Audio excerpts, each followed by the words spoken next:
Welcome, traveler.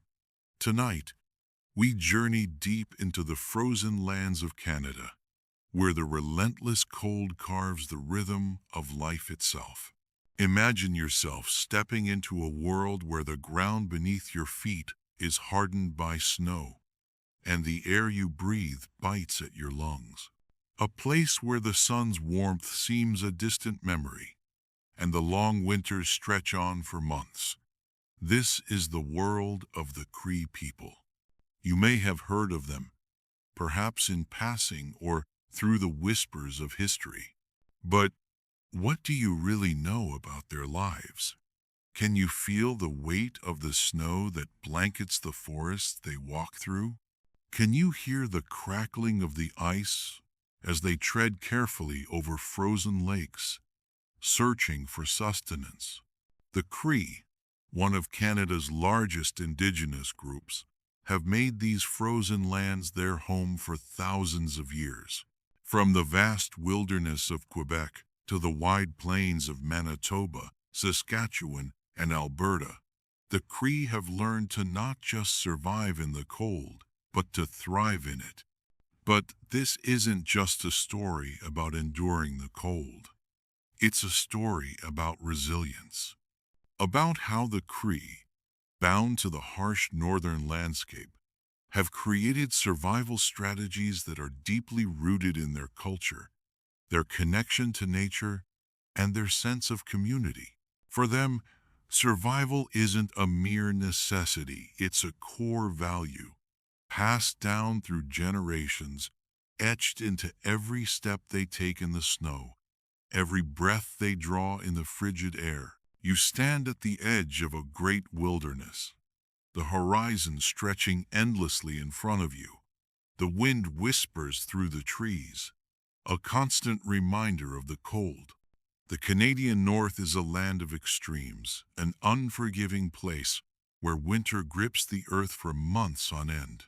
Imagine waking up every day to temperatures that plunge far below freezing, where the sun barely rises above the horizon, leaving long, dark days that feel like an eternal night. The snow, thick and heavy, piles up around you, transforming the landscape into a pristine white sea of ice. It's a harsh, bitter world, one where survival demands more than just strength. It requires ingenuity, patience, and a deep understanding of the land.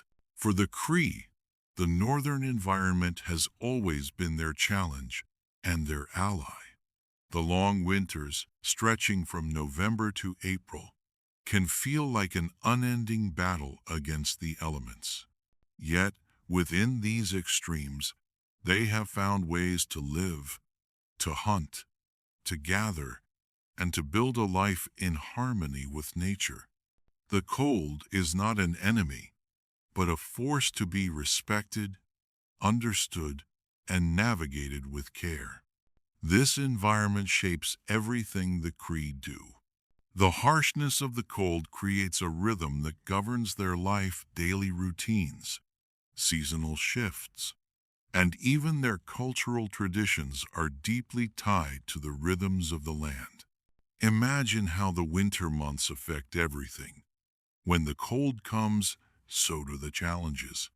With the lakes frozen solid, the rivers choked in ice, hunting and fishing become more difficult, and the food that sustains them must be carefully stored and rationed. But for the Cree, these are just the obstacles they face. There are no complaints, only solutions. In this environment, survival is a daily act of perseverance, shaped by generations of wisdom. You might think of survival as something instinctual, something everyone does. But for the Cree, survival is not just an instinct, it's a way of life. It's a cultural value embedded in their identity. Every part of their existence, from the way they hunt to the way they pray, is guided by the principle of survival in the harshest of conditions. For the Cree, to survive in the extreme cold is a test of character. a measure of one's strength and resilience. In this world, survival isn't about individual struggle, it's about community. Imagine living in a world where every person is connected to each other by the singular goal of surviving the next winter. Families work together to gather food, build shelters, and protect one another from the elements. The bonds between people are strengthened by the shared knowledge of how to live in the cold, how to respect the land, and how to keep each other warm, both physically and spiritually. Hunting, fishing, and gathering are not merely activities, they are the lifeblood of Cree culture. These traditions are passed down from generation to generation, taught by elders to the young.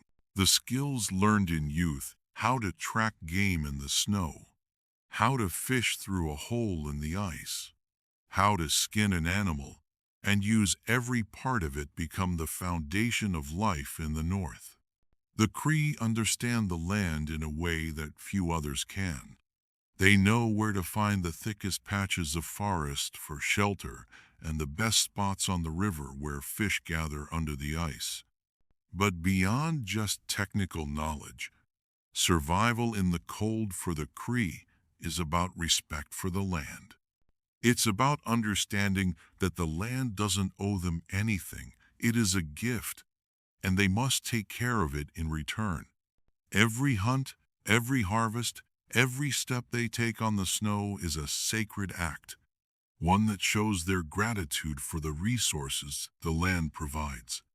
There is a balance here, a harmony between the Cree and the environment. This balance is not simply about survival, it's about coexistence.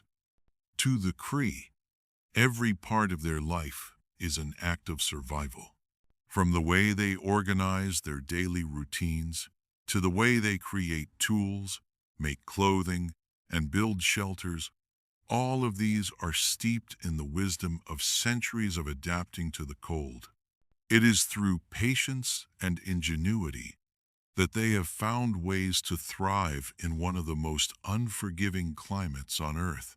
As you take in the world around you, the towering trees, the frozen rivers, the endless stretch of snow, remember this. The Cree have walked this land for centuries, adapting to its every challenge. They are a people shaped by the cold, not defeated by it. Their survival strategies are not just about enduring, they are about thriving in harmony with nature, creating a life that is not just sustained by the environment, but also shaped by it. In the chapters that follow, we will dive deeper into how the Cree have mastered the art of survival in the cold, and how their connection to the land, to each other, and to their traditions has allowed them to persevere through the harshest winters. So, relax, settle in, and imagine yourself in the heart of this frozen wilderness, where survival is not just a necessity, but a way of life, one that has been passed down through generations and continues to thrive today. Imagine stepping into a world where the cold wraps around you like a heavy, suffocating blanket. It's November, and the first frost has already settled across the land. From this point until April, the Cree will endure what seems like an eternal winter. The air you breathe stings your lungs as if you've taken a deep breath of ice itself. Daylight is fleeting, with the sun barely skimming the horizon, casting long shadows over the snow-covered ground. The landscape is one of extreme cold, with temperatures often plunging below -30 degrees Celsius, and sometimes even further into the bone-chilling depths of -40 degrees Celsius or colder. The cold isn't just a passing inconvenience. It dictates every aspect of life. You wake to a world frozen in time, where everything trees, rivers, the very ground beneath your feet is encased in ice. The landscape is unrelenting. The rivers and lakes you see, are locked beneath thick layers of ice. The air is dry, biting, and relentless, making it hard to feel warmth anywhere. Nature in this realm offers no softness. It is harsh, formidable, and unforgiving. As you take your first steps, the crunch of snow underfoot is the only sound that breaks the heavy silence. The snow seems to stretch endlessly in every direction, a blinding, white sea with no sign of respite. The trees around you stand like silent sentinels, their branches heavy with frost, bending slightly under the weight of the ice. The once vibrant forests now appear as frozen skeletons, stripped of life, with no sign of green for months to come. Even the wind is unforgiving, carrying the biting cold across the plains, cutting through every layer of clothing you have on, as if it were trying to carve its way into your very bones. The few hours of daylight you get each day offer little warmth. The sun, a pale sliver in the sky, does little more than skim the horizon, casting long, eerie shadows that seem to stretch even further into the cold, making the world around you feel like an endless twilight. By late afternoon, the night falls quickly, wrapping the land in a deep, suffocating darkness that can last for weeks. Surviving here, in this frozen wilderness, is a test of endurance. It is not just about staying warm. It is about being attuned to the rhythms of a land that demands respect. The Cree, who have called these harsh northern lands their home for centuries, have adapted to this extreme environment in ways that make survival possible where others would falter. The cold may dominate the landscape, but it does not dominate the Cree. They are masters of this unforgiving world, knowing how to work with the cold, not against it. As you move deeper into the forest, you notice the signs of life that persist here, stubborn and resilient. Tracks in the snow deer, moose, and wolves speak of the creatures that roam this frozen world. The animals here have their own survival methods, adapted to endure the harsh conditions. And so do the Cree. Their knowledge of this land is vast, passed down through generations, a complex web of techniques and wisdom that allows them to navigate, hunt, and live in this freezing expanse. The Cree don't just endure the cold, they understand it, respect it, and survive because of it. You look down at your feet, encased in thick, sturdy boots, designed to keep the cold at bay.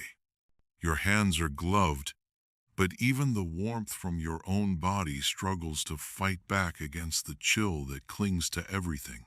You pull your coat tighter around you, feeling the warmth of the layers of fur and fabric, but knowing it won't be enough for long. This is a world where every decision matters. The temperature, the snow, the distance between resources, it all shapes the way you live, hunt, and gather. Survival depends not just on tools, but on how you read the land, how well you know the signs in the snow, the position of the stars, the movements of the animals. The Cree have learned to live in this world where everything is frozen in time, and every action, no matter how small, has consequences. In the cold, survival is a dance, one of patience, precision, and respect for the land. Every day, the cold asks, "Will you endure?" This frozen world is more than just an environment. It's a way of life, a challenge to those who would try to survive it. And in this challenge, the Cree have thrived. Their ability to adapt, to understand the land, and to use the cold not as an adversary but as an ally is a testament to their ingenuity and resilience. Here, in this dark and frozen landscape, they find life in the coldest of places, weaving a story of survival, respect, and harmony with nature. As you venture further into the wilderness, the enormity of the land surrounds you. Vast forests, sprawling plains, and frozen rivers stretch endlessly, their beauty stark and intimidating in equal measure. The terrain itself is a challenge, a seemingly endless expanse of snow and ice, with winds that howl through the trees, creating a constant, haunting whistle. The land, although full of life, holds its secrets beneath the frost. Rivers that run in the spring become frozen highways in the winter, and forests that once bustled with the sounds of summer are eerily silent, except for the occasional crack of a tree limb under the weight of the snow. The sheer size and remoteness of the land make it a struggle for survival, especially during the long winter months. You are not just facing the cold, but also the vast distances between resources, the limited food sources, and the wild animals that can be both a source of nourishment and danger. The natural world is both a blessing and a curse. While the land provides the resources necessary to survive, it's also a constant reminder of how precarious life is in the cold. Predators like wolves and lynx roam, and the deep snow can swallow entire villages if not navigated carefully. There's no room for error here. Every step is a careful one, and each decision can determine life or death. As you continue on your journey through this endless white expanse, the enormity of the land begins to feel both awe-inspiring and suffocating. The land, in its frozen stillness, feels like an ancient, silent sentinel, watching you with eyes that are older than time itself. The wind picks up again, howling through the trees, carrying with it the sharp bite of cold that sinks into your bones. Each gust feels like it could tear the warmth from your body if you are not careful. The air is thin and cold, making each breath feel heavier than the last. The snow beneath your feet seems endless, stretching out into the horizon in all directions. The frozen rivers, which would flow with life during the warmer months, are now covered by thick, unyielding layers of ice. These frozen waterways, once vital paths for movement, now stand as still, silent roads of danger.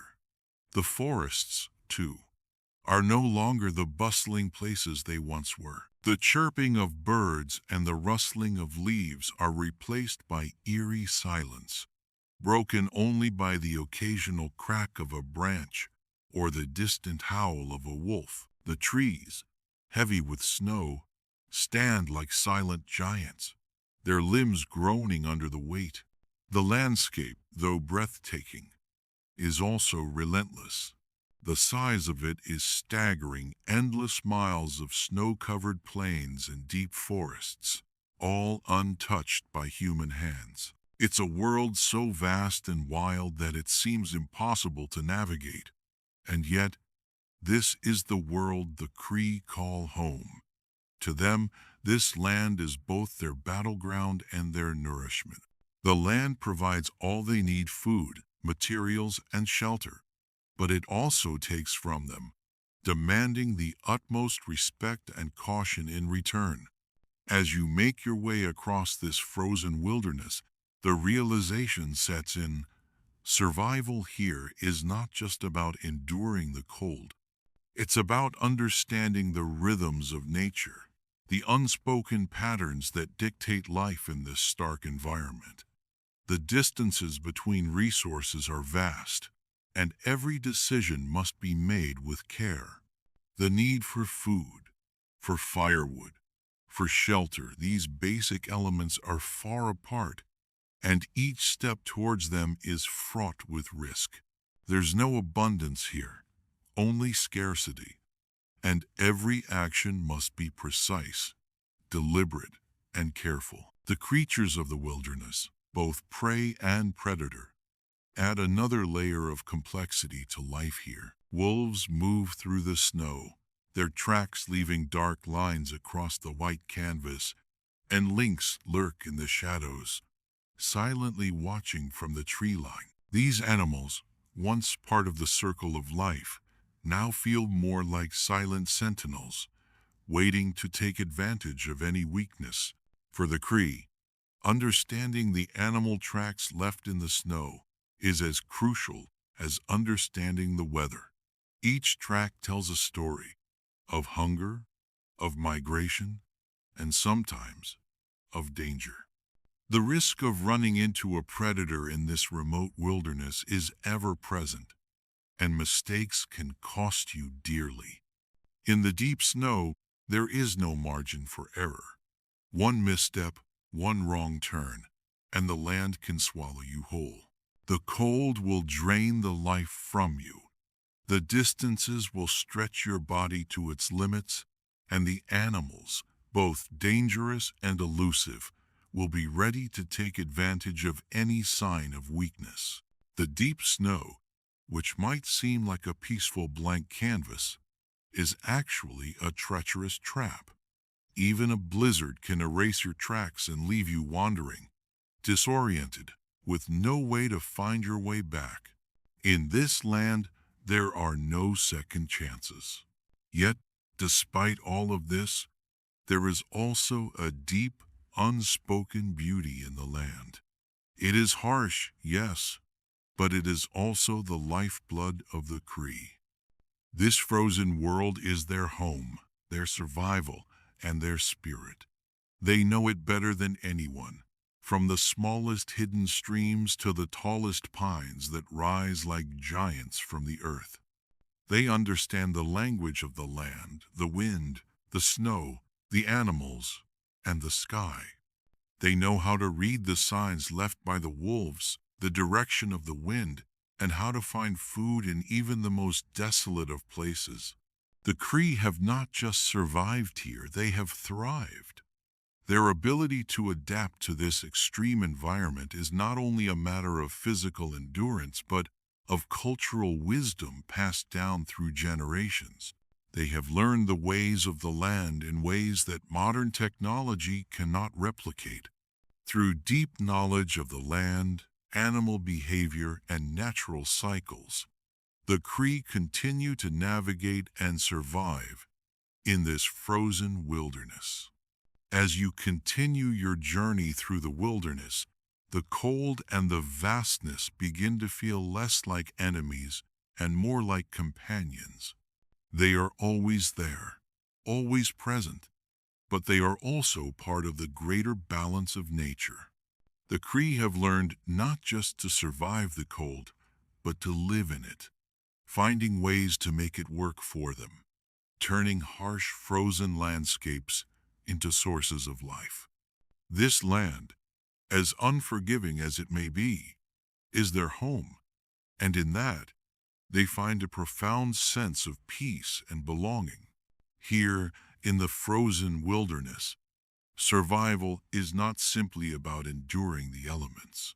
It is about living in harmony with them, understanding the cycles, the rhythms, and the deep connection between the Cree and the world they call home. The survival skills passed down through generations are woven into the very fabric of Cree culture.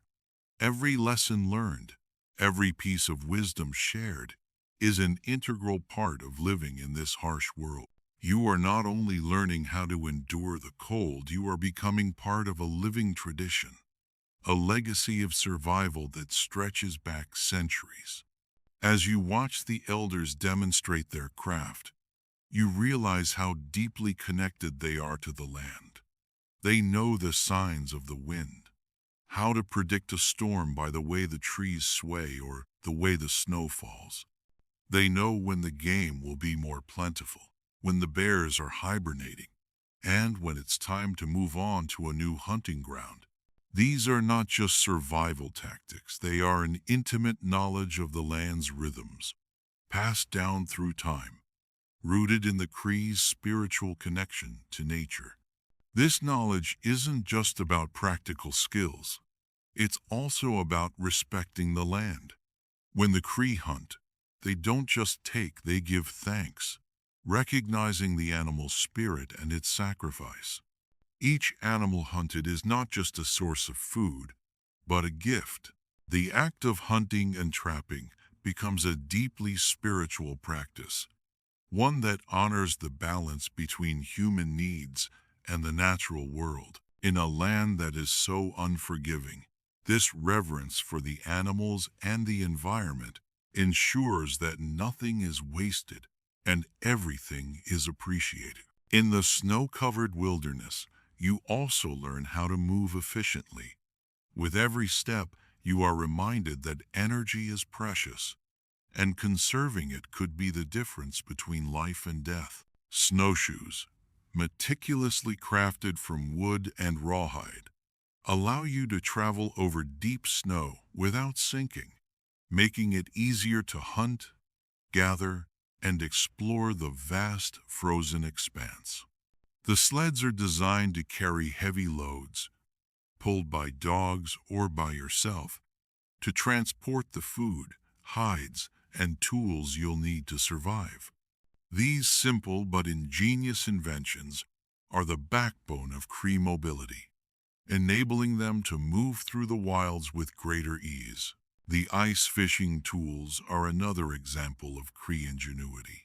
With your hands, you carve a hole through the thick ice, a careful and deliberate process that requires not only strength but precision. The fish, like the pike and walleye, may hide beneath the surface, but the Cree know exactly where to find them. The delicate balance of patience and skill needed to catch these fish is another piece of wisdom passed down through the generations.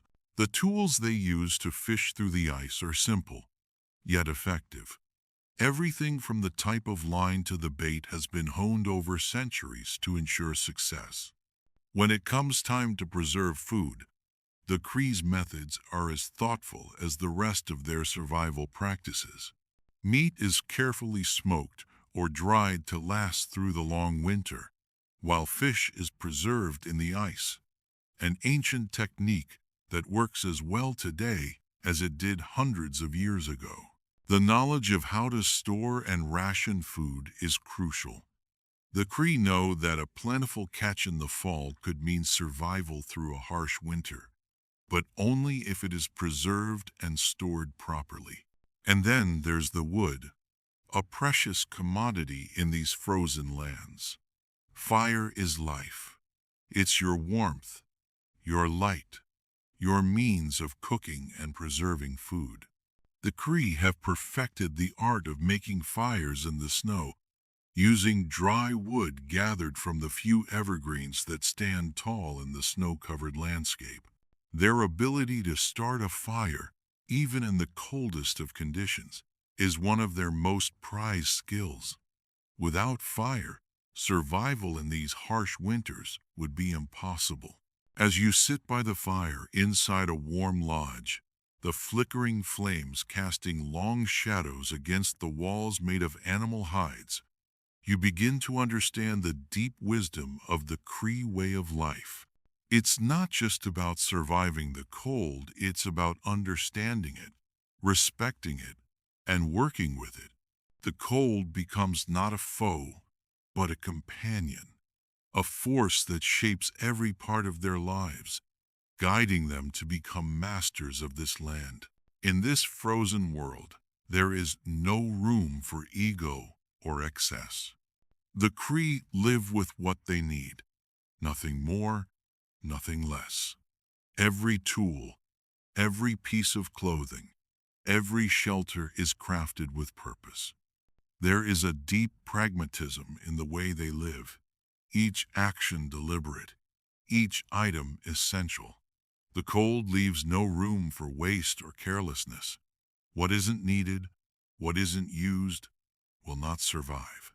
It's in this way of life that the Cree thrive, not just as survivors, but as guardians of a harsh but beautiful land that demands respect and knowledge to endure.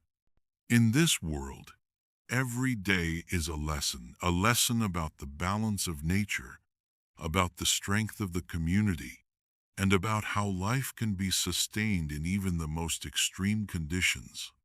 And through it all, the Cree continue to pass down their knowledge, ensuring that the wisdom of survival will not be lost to time. It is this deep knowledge and connection to the land that has allowed them to thrive in a world that, to most, would be inhospitable.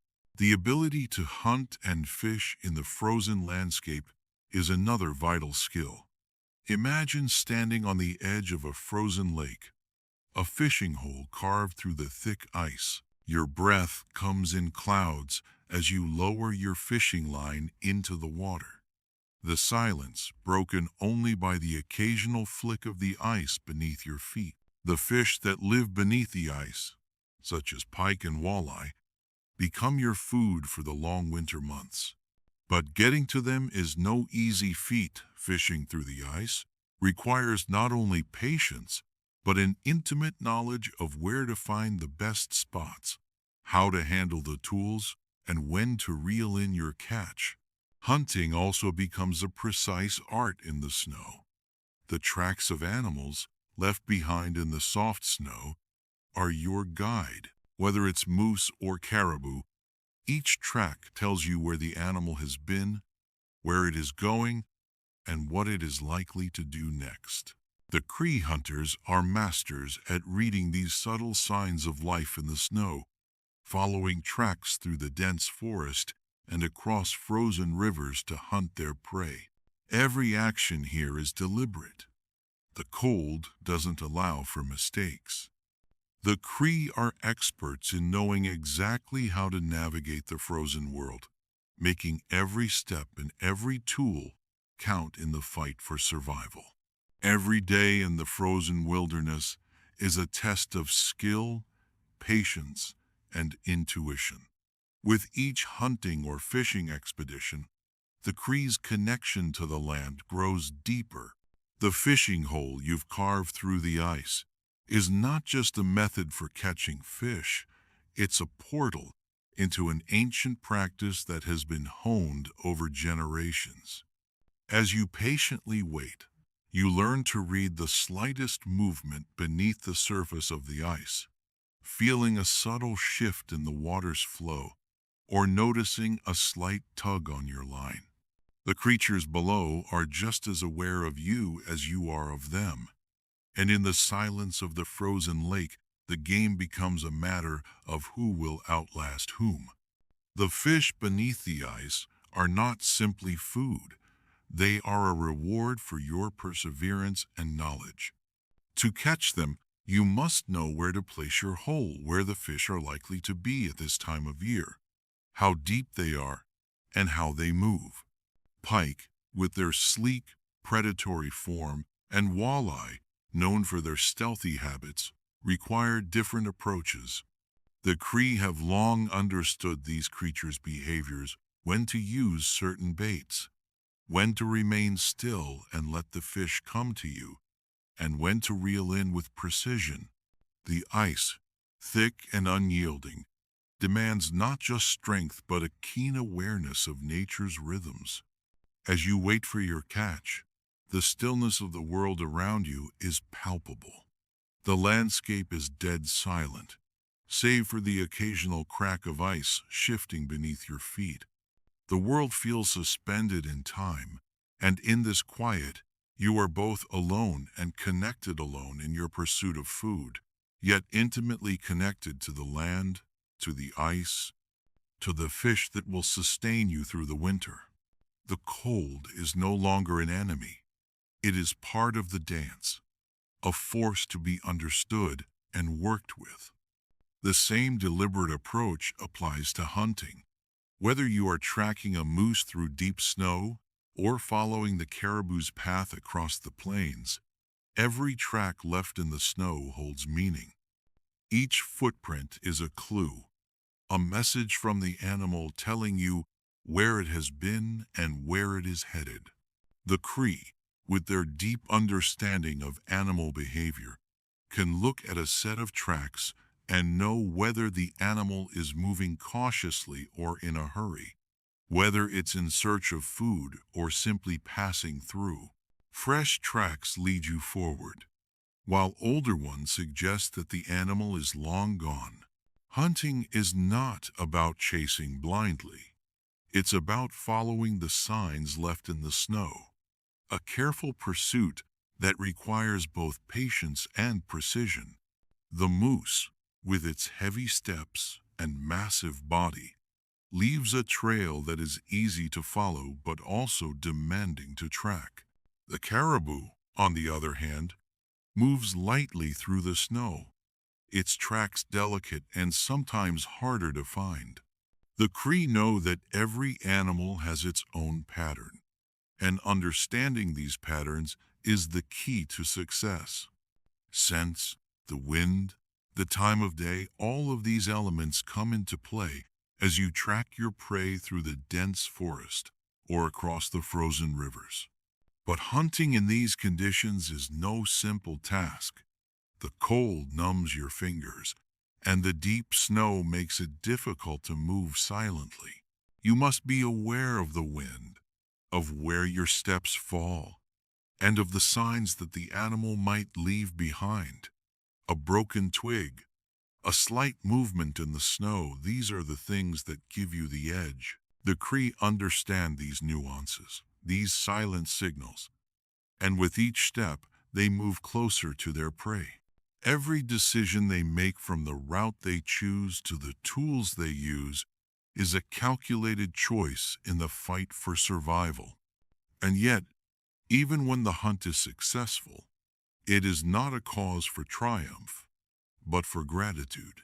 The Cree give thanks to the animal for its life, recognizing that the land and its creatures are part of a larger circle of life. The meat, bones, skin, and even the fur are all used in ways that ensure nothing goes to waste. The caribou's hide becomes clothing, the meat sustains families through the winter, and the bones may be used to craft tools or even as offerings to the spirits of the land. In the frozen wilderness, every action you take is not just a fight for survival, but a deeply ingrained part of the Cree way of life. There is no room for mistakes, and yet there is no rush. The cold teaches you that everything must be done in its own time, that patience is a vital part of survival. Whether hunting or fishing, you learn to listen to the land, to read its signs, and to move in harmony with it. Survival is a delicate balance between knowledge, intuition, and respect. And it's this balance that allows the Cree to thrive in a world that others might see as inhospitable. As the sun begins to dip below the horizon, casting a pale light across the snow, you reel in your catch, or perhaps make your way back from a successful hunt. The air is colder now, the day's warmth fading, but you are not weary. You are satisfied, knowing that you have once again navigated the complexities of the frozen world, not just to survive, but to live in harmony with it. The Cree have mastered this art, and through their wisdom, you too begin to understand how to thrive in a place where cold reigns supreme. As the first frost sets in and the landscape turns into a vast expanse of ice and snow, the Cree prepare for the most important aspect of survival hunting. In these harsh conditions, it's not just about the chase. It's about knowing when to move, where to go, and how to approach each hunt with care and precision.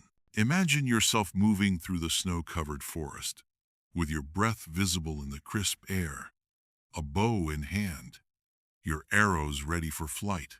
You are hunting the moose, one of the most prized and challenging animals in the winter months. The moose's tracks are visible in the snow, long and deep, marking its path through the woods. You follow the tracks, your steps measured and deliberate, keeping quiet so the moose doesn't hear you coming. The Cree's traditional weapons, such as the bow and arrow, are crafted with such skill that they can bring down large animals with a single shot. The arrowheads are made from stone, bone, or metal, sharpened to a fine point, and designed to penetrate the thick hide of animals like moose and deer. The bow itself is a work of art, lightweight yet powerful enough to launch arrows over long distances. Tracking large game, like moose, deer, and bears, is a methodical process. The Cree understand the behaviors of these animals in winter, the way they move in search of food, the areas they frequent for shelter, and the subtle signs that tell hunters where to find them. As you track through the snow, you follow their prints, reading every mark left behind. The scent of the animals, the way they disturb the snow, and even the pattern of their movement all offer clues on how to approach the hunt. With patience and skill, you get closer, knowing that timing and precision are crucial. One wrong step, one wrong move, and the moose will be long gone, disappearing into the thick forest before you can even react. In addition to hunting with bows and arrows, the Cree also rely on traps to catch large game. Snares and deadfalls are set along animal trails, made from materials found in the wilderness. These traps are designed to catch animals like deer, rabbits, or even smaller predators, ensuring that no part of the animal is wasted. As you move deeper into the forest, your senses heighten. The stillness of the snow-covered wood seems to stretch on forever, broken only by the occasional rustle of leaves or the distant call of a bird. The path you're following is marked by the long, deep tracks of the moose, which leave an unmistakable trail. Each print in the snow is a piece of a larger puzzle, and the Cree are masters at deciphering it. The way the moose's hooves have disturbed the snow tells you not only where it's been, but its state of mind. Is it moving cautiously? Is it hungry? Is it seeking shelter? You slow your pace, moving silently, allowing the snow to muffle your steps. Your breath comes in quick, misty clouds, and every part of you is alert to the subtle sounds of the forest. The Cree understand the need for stealth.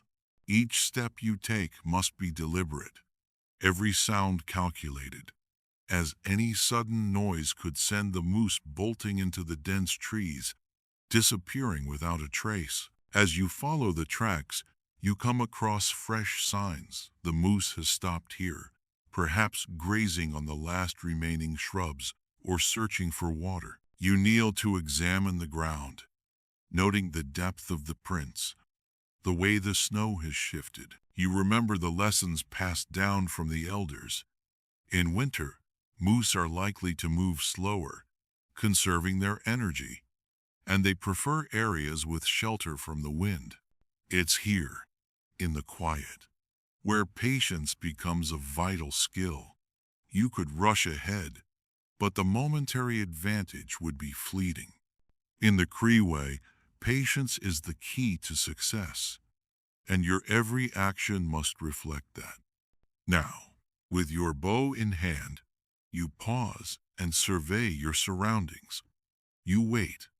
The woods are eerily quiet, save for the occasional movement in the trees or the soft whisper of the wind through the pines.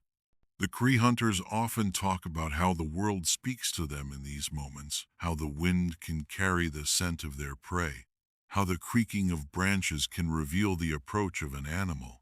This connection to nature isn't just a skill. It's a way of being in tune with every aspect of the forest, every breath of the wind, every sign of life. You take a deep breath, steady yourself, and prepare for the moment. It's approaching. The moose, unaware of your presence, moves closer. Your heart pounds in anticipation.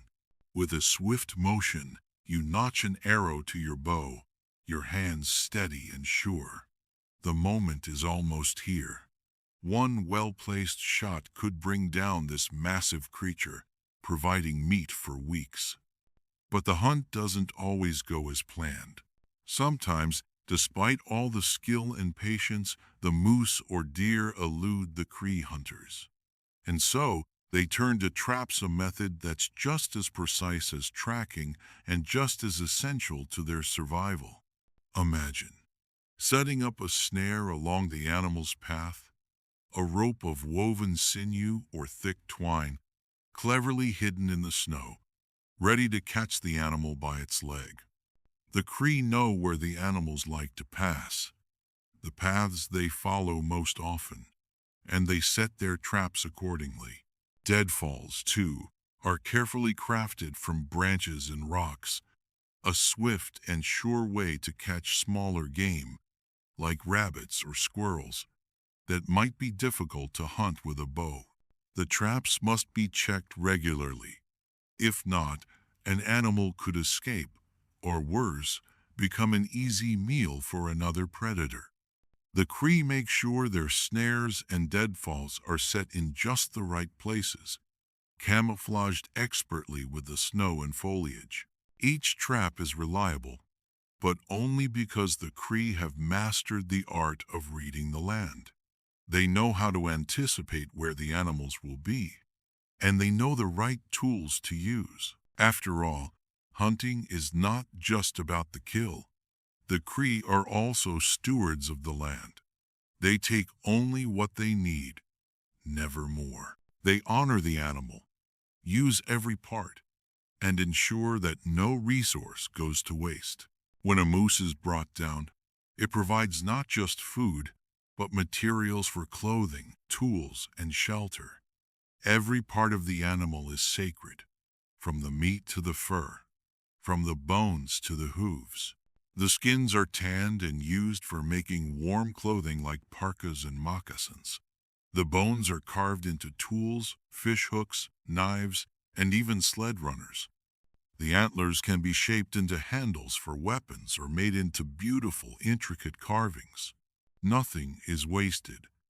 And this philosophy of respect and resourcefulness is what allows the Cree to thrive in the harsh winter. The hunt continues. The traps are checked, and the days blend together in a steady rhythm. With each catch, each hunt, you are reminded of how the Cree have learned to live in perfect balance with the land. Every skill, every technique is part of a legacy that has allowed them to endure for centuries. A way of life that remains unchanged despite the relentless passage of time. In the stillness of the winter forest, where the snow falls softly around you and the world feels frozen in time, you realize that survival is not just about endurance. It's about understanding the animals, the weather, and the land itself. It's about knowing when to be patient, when to act, and how to use every resource at your disposal with wisdom and respect. This is the way of the Cree, and it is this deep connection to the land that allows them to not only survive, but thrive in one of the harshest environments on Earth. In the frozen wilderness, nothing goes to waste. Every part of the animals the Cree hunt or catch serves a purpose, whether it's for food, clothing, tools, or shelter. After a successful hunt, the Cree will carefully butcher the animal, separating the meat from the hide, the bones, and the organs. The meat is the most important source of food, providing protein and fat to sustain the Cree through the long winter months. The moose, for example, offers an abundance of resources. The muscle meat is used for stews, jerky, or smoked meat, while the fat can be rendered down for cooking or used as a source of calories. The liver and organs are rich in nutrients and are often consumed immediately, as they spoil quickly. Every piece of the animal is treated with respect, stored for future use, and used to its fullest potential. But it's not just about the meat. The hide of the moose, deer, or bear is carefully preserved and used to make clothing and shelter. The Cree are expert tanners, using traditional methods to soften and treat the hides. These skins are transformed into warm garments like parkas, gloves, and moccasins that are essential for survival in the extreme cold. The fur is used to line clothing for added warmth, and the bones can be fashioned into tools, knives, needles, fish hooks, and even sled runners. The bones of the animals are also essential to the Cree way of life. They are crafted into tools and weapons for hunting, fishing, and daily tasks. The antlers of the moose are carved into knives, arrowheads, and even decorative pieces, showcasing the Cree's ingenuity in utilizing every part of the animal. Even the blubber from seals or the fat from caribou is rendered and used to make oil, which can be burned for light or used to preserve other food sources. The Cree's ability to make use of every part of the animal is a testament to their deep connection with the natural world and their understanding of how to live in harmony with it. The ability to utilize every part of the animal reflects the Cree's profound respect for the creatures they hunt and their environment. Nothing is ever wasted, and each part is regarded as a gift that contributes to the Cree's survival. In this harsh, frozen world, the importance of such practices cannot be overstated. The harshness of the environment demands that every resource be used to its fullest potential. Every piece of meat, bone, hide, and fat has a purpose, ensuring nothing goes unused in the fight to stay alive. After the moose, caribou, or bear is butchered, the meat is carefully cut and stored for long-term preservation. The muscle meat is either dried, smoked, or frozen to ensure it lasts through the winter. Jerky and smoked meat provide high-protein, calorie-rich sustenance that is crucial during the cold months when fresh food is scarce.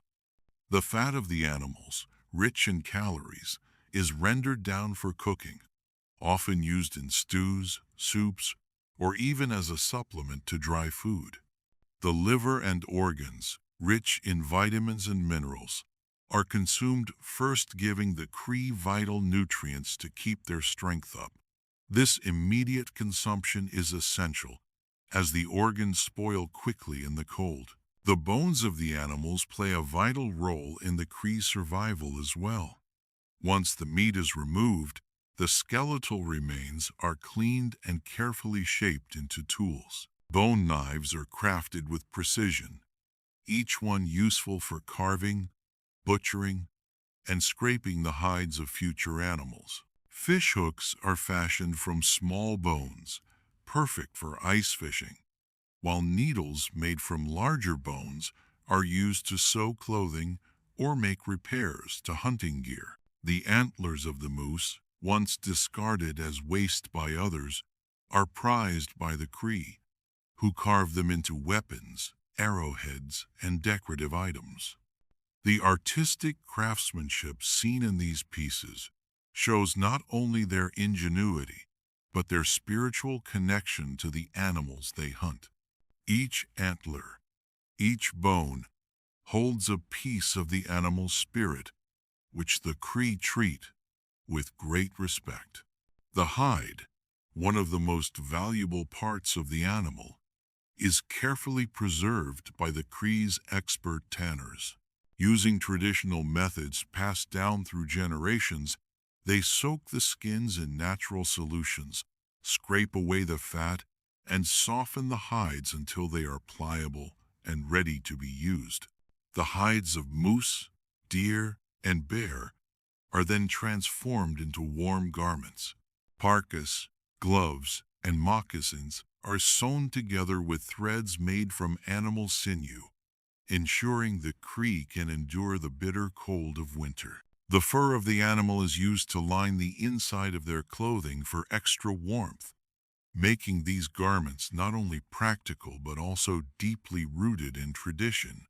These clothes are not simply about protection, they are about preserving the Cree's relationship with nature, taking what is given by the land and transforming it into something that sustains life. Even the fat from the seals or caribou is carefully rendered and used for oil, which serves multiple purposes. This oil can be used as a source of light, especially during the long nights of winter, when the sun barely rises above the horizon. The Cree use this oil in their lamps to illuminate their homes and provide warmth. In addition, the oil is often used to preserve food, protecting it from spoiling and ensuring that the Cree can store provisions for the long, cold months when fresh food is hard to come by. In every aspect of Cree life, there is a deep understanding of resourcefulness. The Cree's ability to make use of every part of the animal demonstrates their profound knowledge of the land, of the animals they hunt, and of the delicate balance that allows them to survive in this unforgiving world. This holistic approach to hunting and gathering is one of the reasons why the Cree have endured for centuries, thriving in the frozen wilderness while others would have perished. The tools and garments created from the animals they hunt are not just practical necessities, but also carry cultural significance. They are a testament to the Cree's sustainable lifestyle and their deep respect for the animals and the land.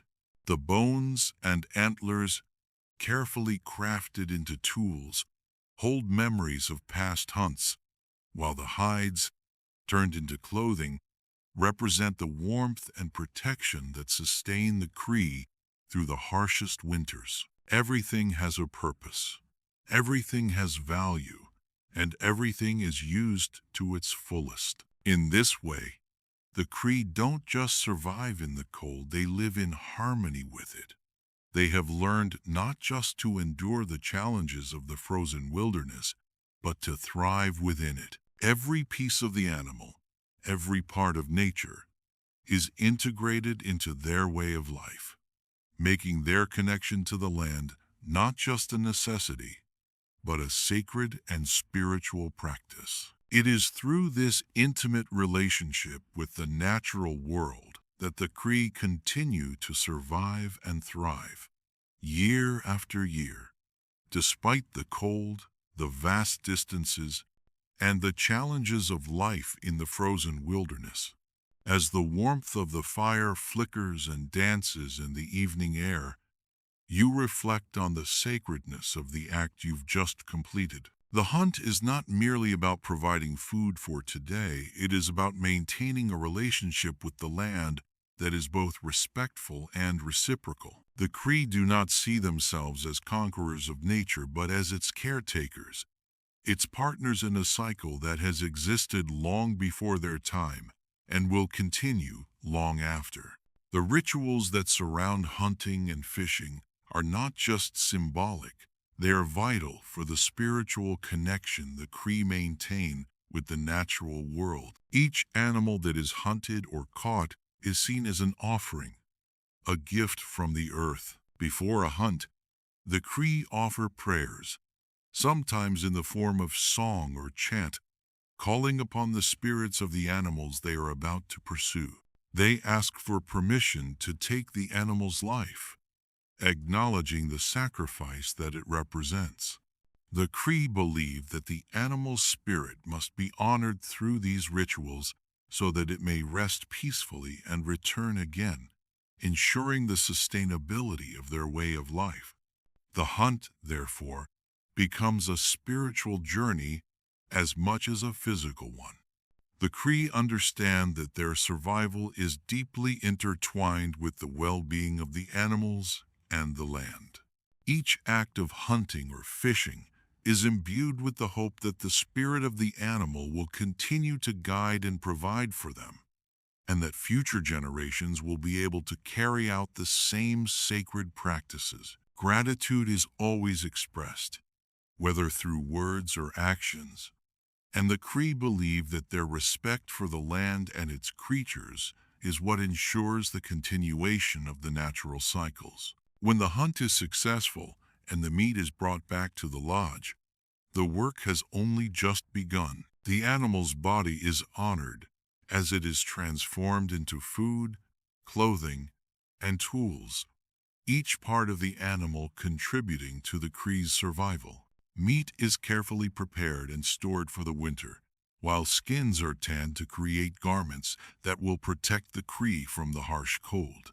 Bones, antlers, and teeth are fashioned into tools, weapons, and even ceremonial objects, with each piece carrying the memory of the animal it came from. Nothing is wasted. Every part is used with purpose and reverence. Even when the animal has been butchered and its parts distributed for practical use, the spirit of the animal is not forgotten. The Cree might offer a final prayer or ceremony to thank the spirit, asking for its blessing for the next hunt. The connection between the Cree and the land is sacred.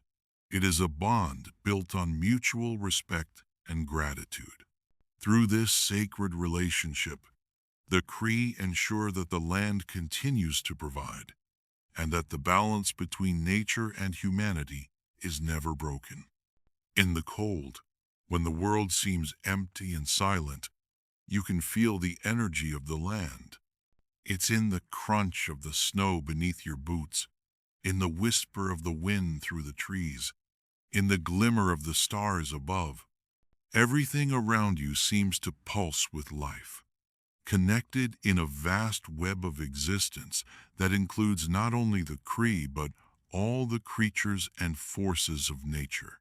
This connection is not just spiritual, it's practical too. The Cree rely on these rituals to ensure the land continues to offer its gifts. When they thank the animals for their sacrifice, they are not just honoring them, they are ensuring that the land will continue to provide for them. In a world as unforgiving as the frozen wilderness, such rituals are essential to maintaining balance, harmony, and the survival of future generations. As you sit in the warmth of the fire, the hunting traditions of the Cree take on an even deeper meaning. Hunting and fishing are not just acts of survival, they are acts of love, respect, and reverence for the earth. Each meal, each coat, and every tool that is crafted is a reminder of the Cree's deep connection to nature. Through this connection, the Cree thrive, not just surviving, but flourishing in the harshest environments. They have learned how to live in harmony with the cold, turning the frozen world into one that sustains them for generations to come. With each hunt, each catch, each prayer, the Cree are reminded that survival is not just about what you take from the land, it's about what you give back. And in this sacred exchange, they find not only survival, but a profound sense of purpose and community that binds them to the land and to each other. As you step out into the deep, unyielding snow, every movement requires precision. The Cree have spent generations perfecting the tools that make survival in such extreme conditions possible. One of the most important tools for navigating the vast, frozen landscape is the snowshoe. Imagine yourself strapping on a pair, their wooden frames and rawhide straps designed to distribute your weight evenly over the snow, preventing you from sinking into the deep drifts. The Cree have crafted these snowshoes with such care that they allow you to move with surprising ease through the thick winter snow. The snowshoes are not just functional, they are also a symbol of survival, a connection between the Cree and the land they traverse. The frames are made from lightweight wood, carefully shaped and bound with rawhide to create a sturdy, long-lasting tool that can handle the toughest winter conditions. The material choices are not random. Each component of the snowshoe is carefully selected for its durability and functionality. As you walk through the snowshoes help you glide across the frozen ground, allowing you to hunt, gather, and travel long distances without exhausting yourself. Alongside the snowshoes, the sled is another vital tool for transportation. The Cree sleds are made from wooden frames and rawhide, often drawn by dogs or used to carry supplies. You might find yourself pulling a sled loaded with supplies or game, maneuvering it through the snow-covered forests or across frozen lakes.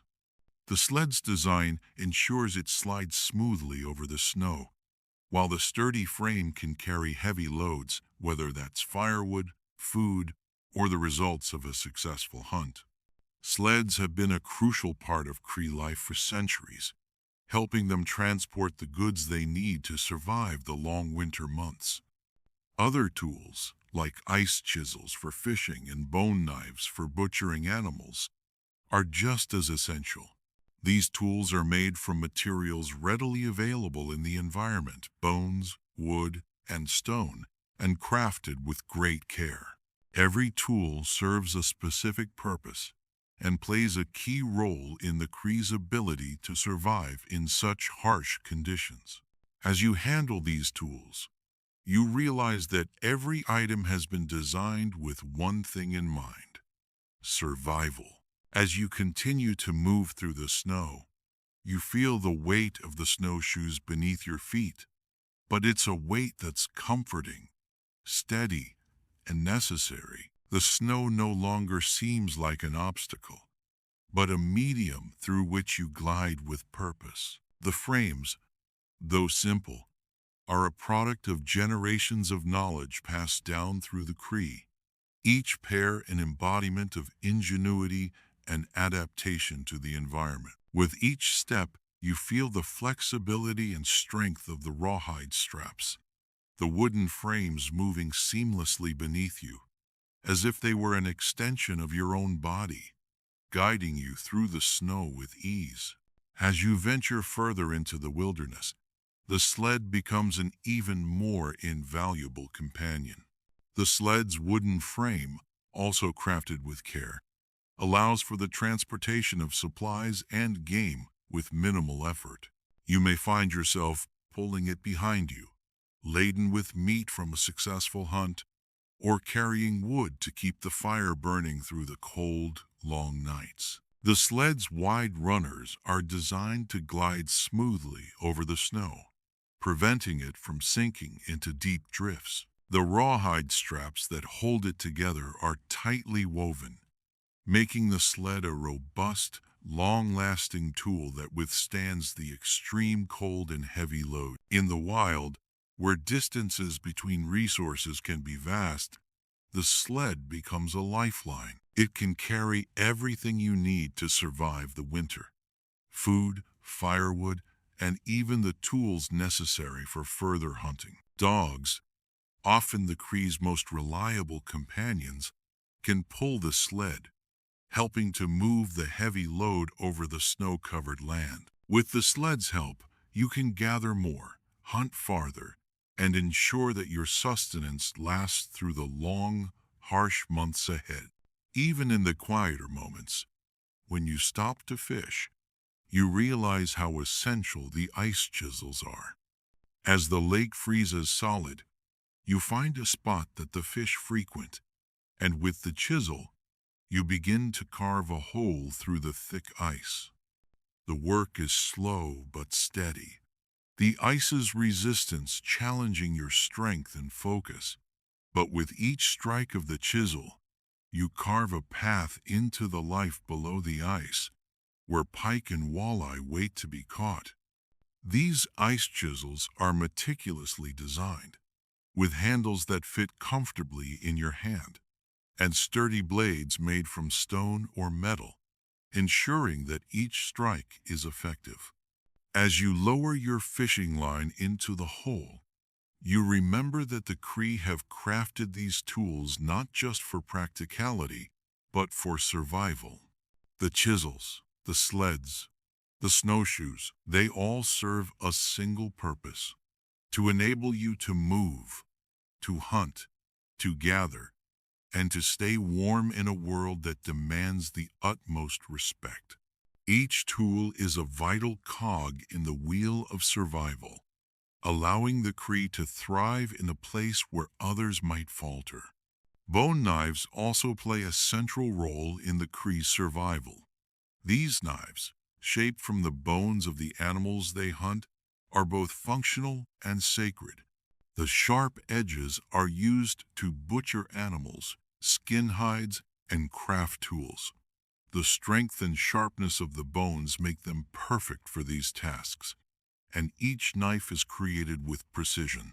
In a world where survival often hinges on the ability to process the animal quickly and efficiently, these knives are more than just tools. They are essential to the Cree's ability to utilize every part of the animal, ensuring that nothing goes to waste.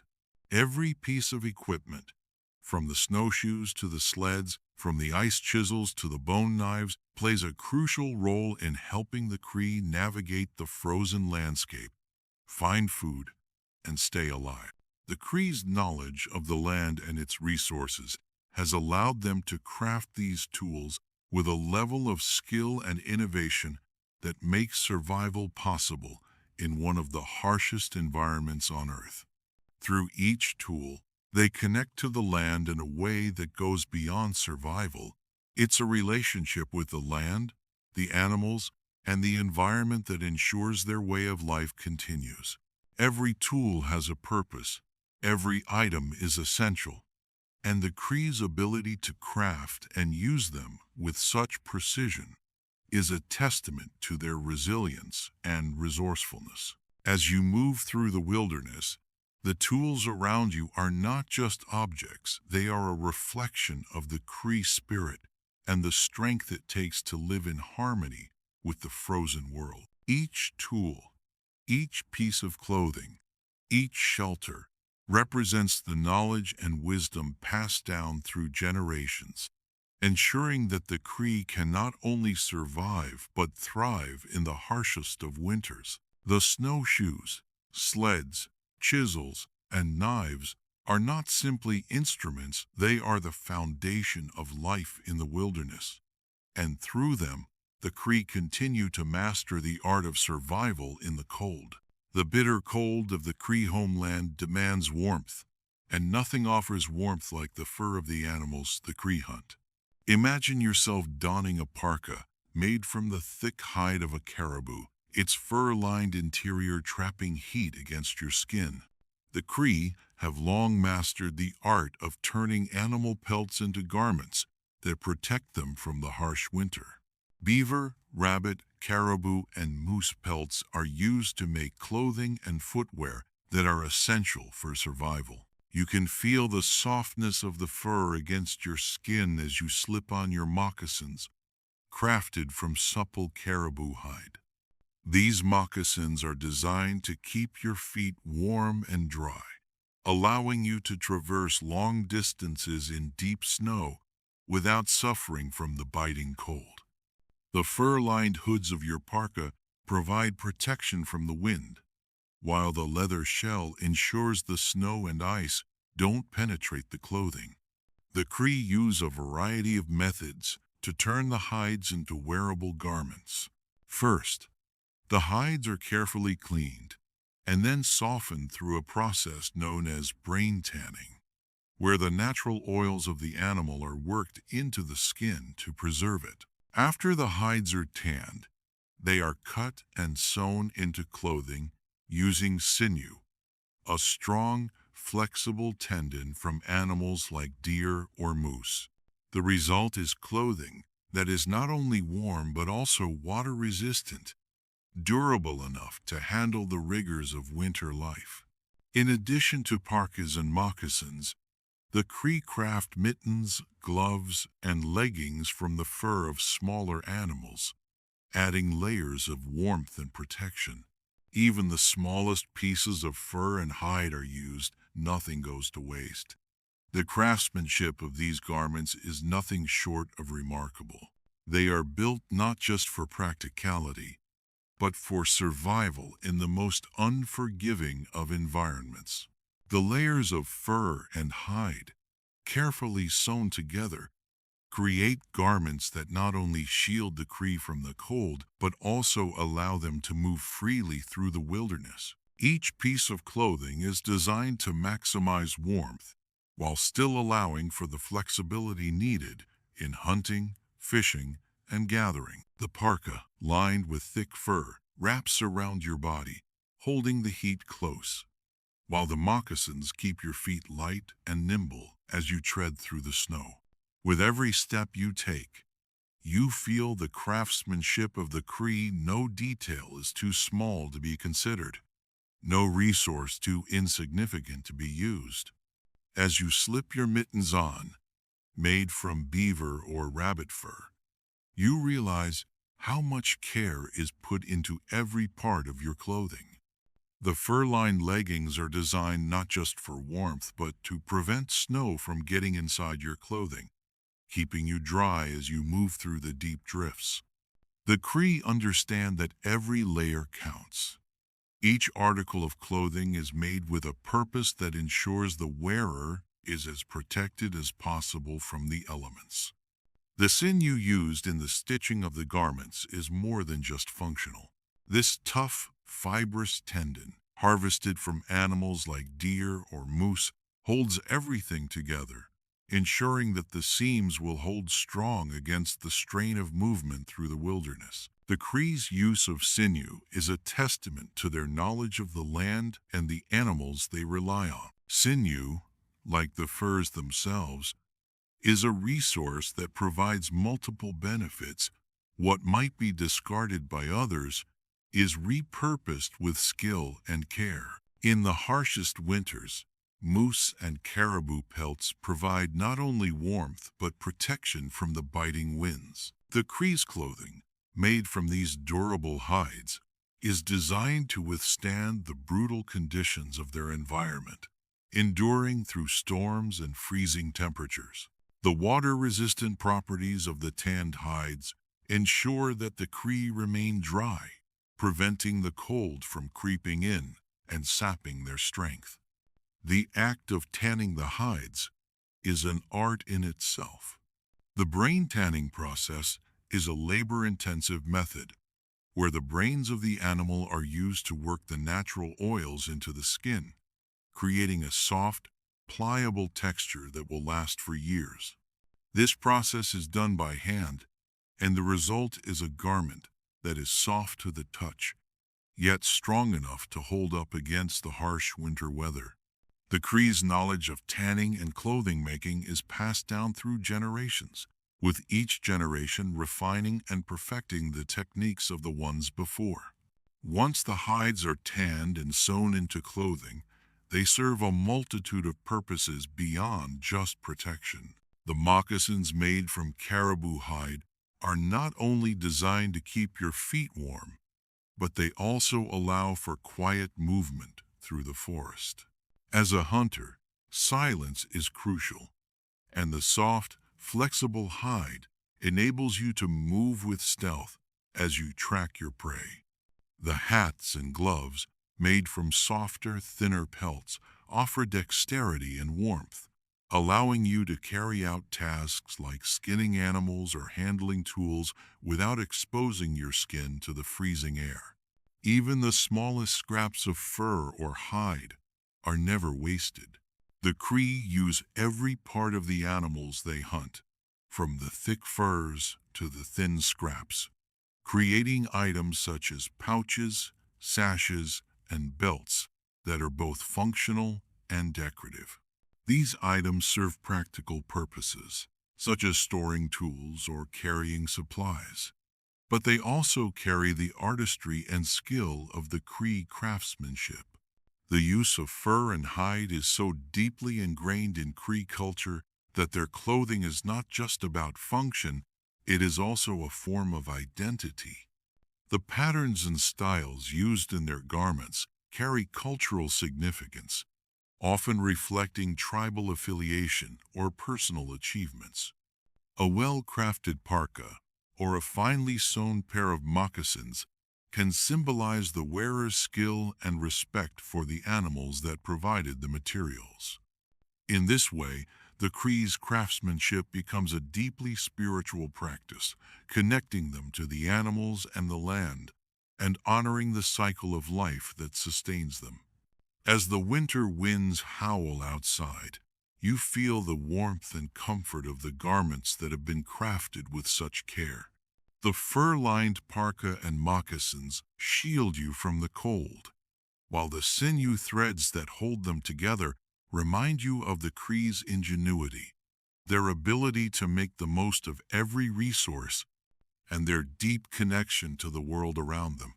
In the frozen wilderness, where survival depends on the careful use of resources, the Cree have found a way to not just endure the cold, but to thrive in it. Their clothing and tools, created from the fur and hides of the animals they hunt, are an essential part of their survival.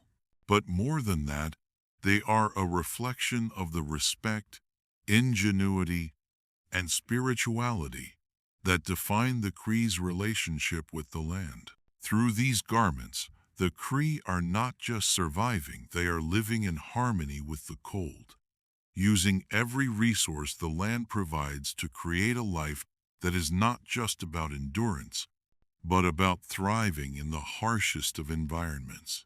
When the cold winds howl and the snow falls relentlessly, the Cree retreat to their shelters, which are designed to protect them from the worst of the winter weather. Typus and igloos are the traditional shelters used by the Cree during the harsh winter months. These shelters are constructed with great care, utilizing the resources available in the environment, such as animal hides, wood, and snow. The teepee, a dome-shaped structure traditionally made from wooden poles and covered with buffalo hide, is one of the most iconic forms of shelter for the Cree.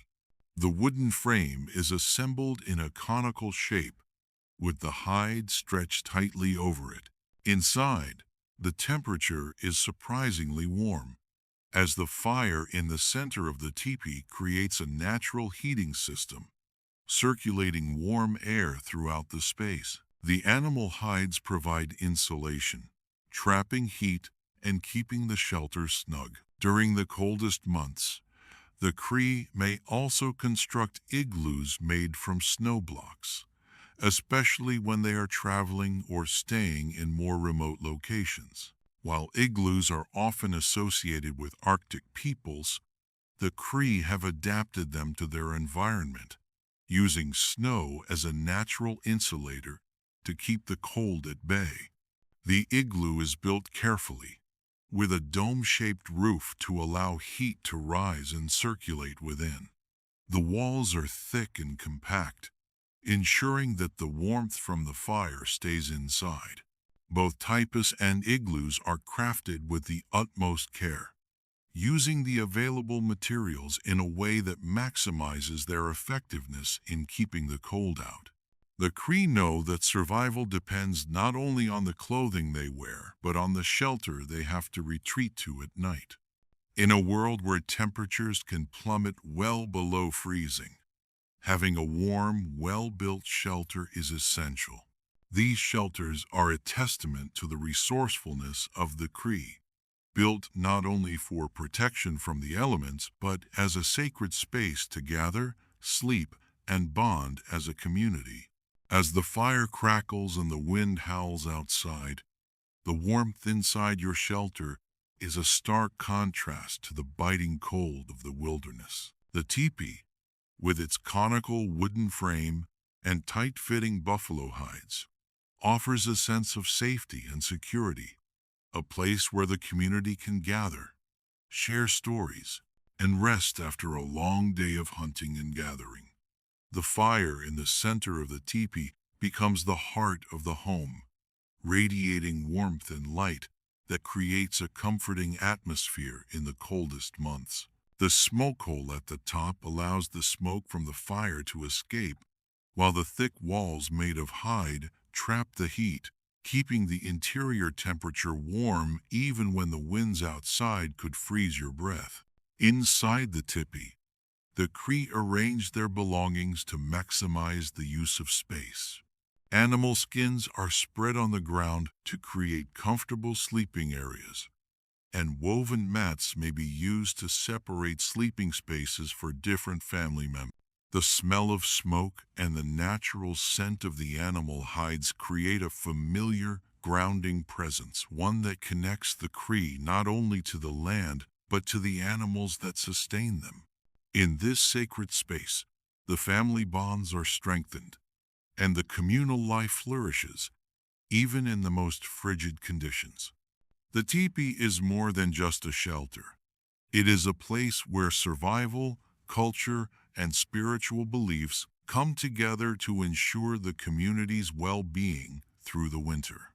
When the Cree are traveling or find themselves in more remote locations, the igloo serves as a temporary shelter.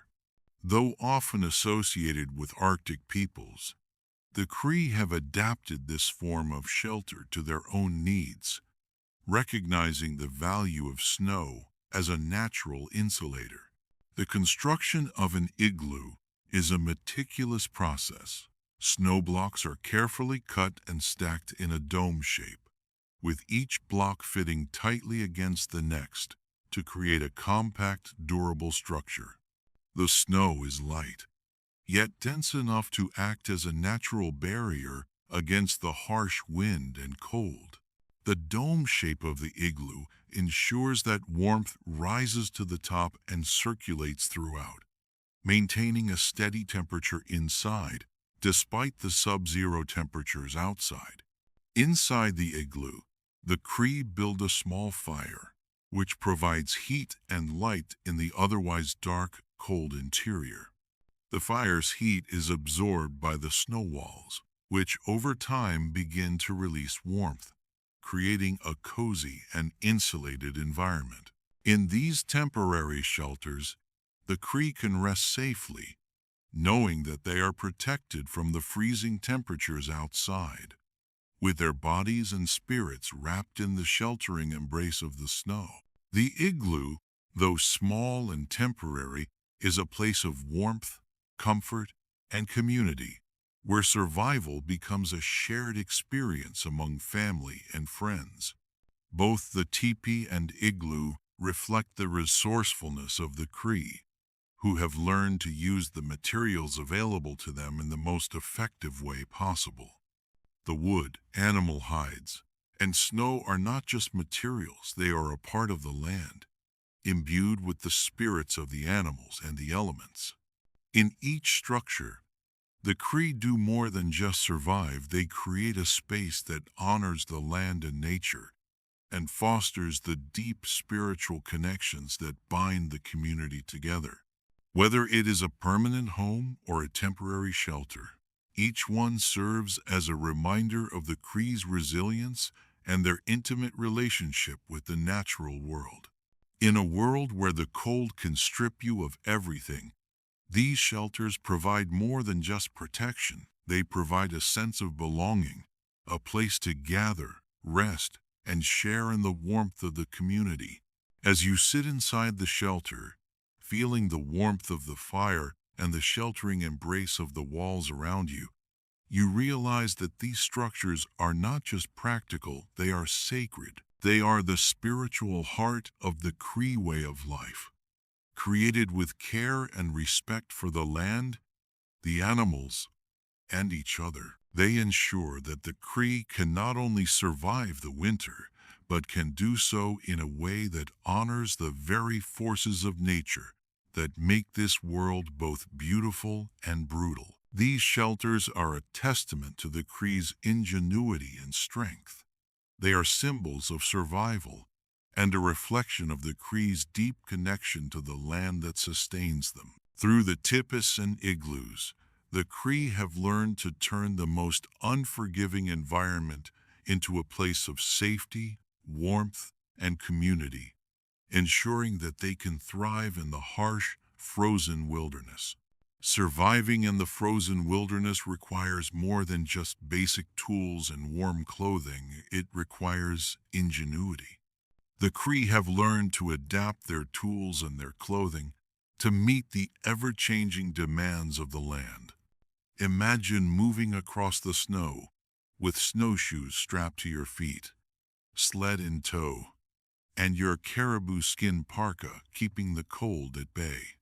These tools and garments are not just about surviving the winter, they are a testament to the Cree's deep understanding of their environment.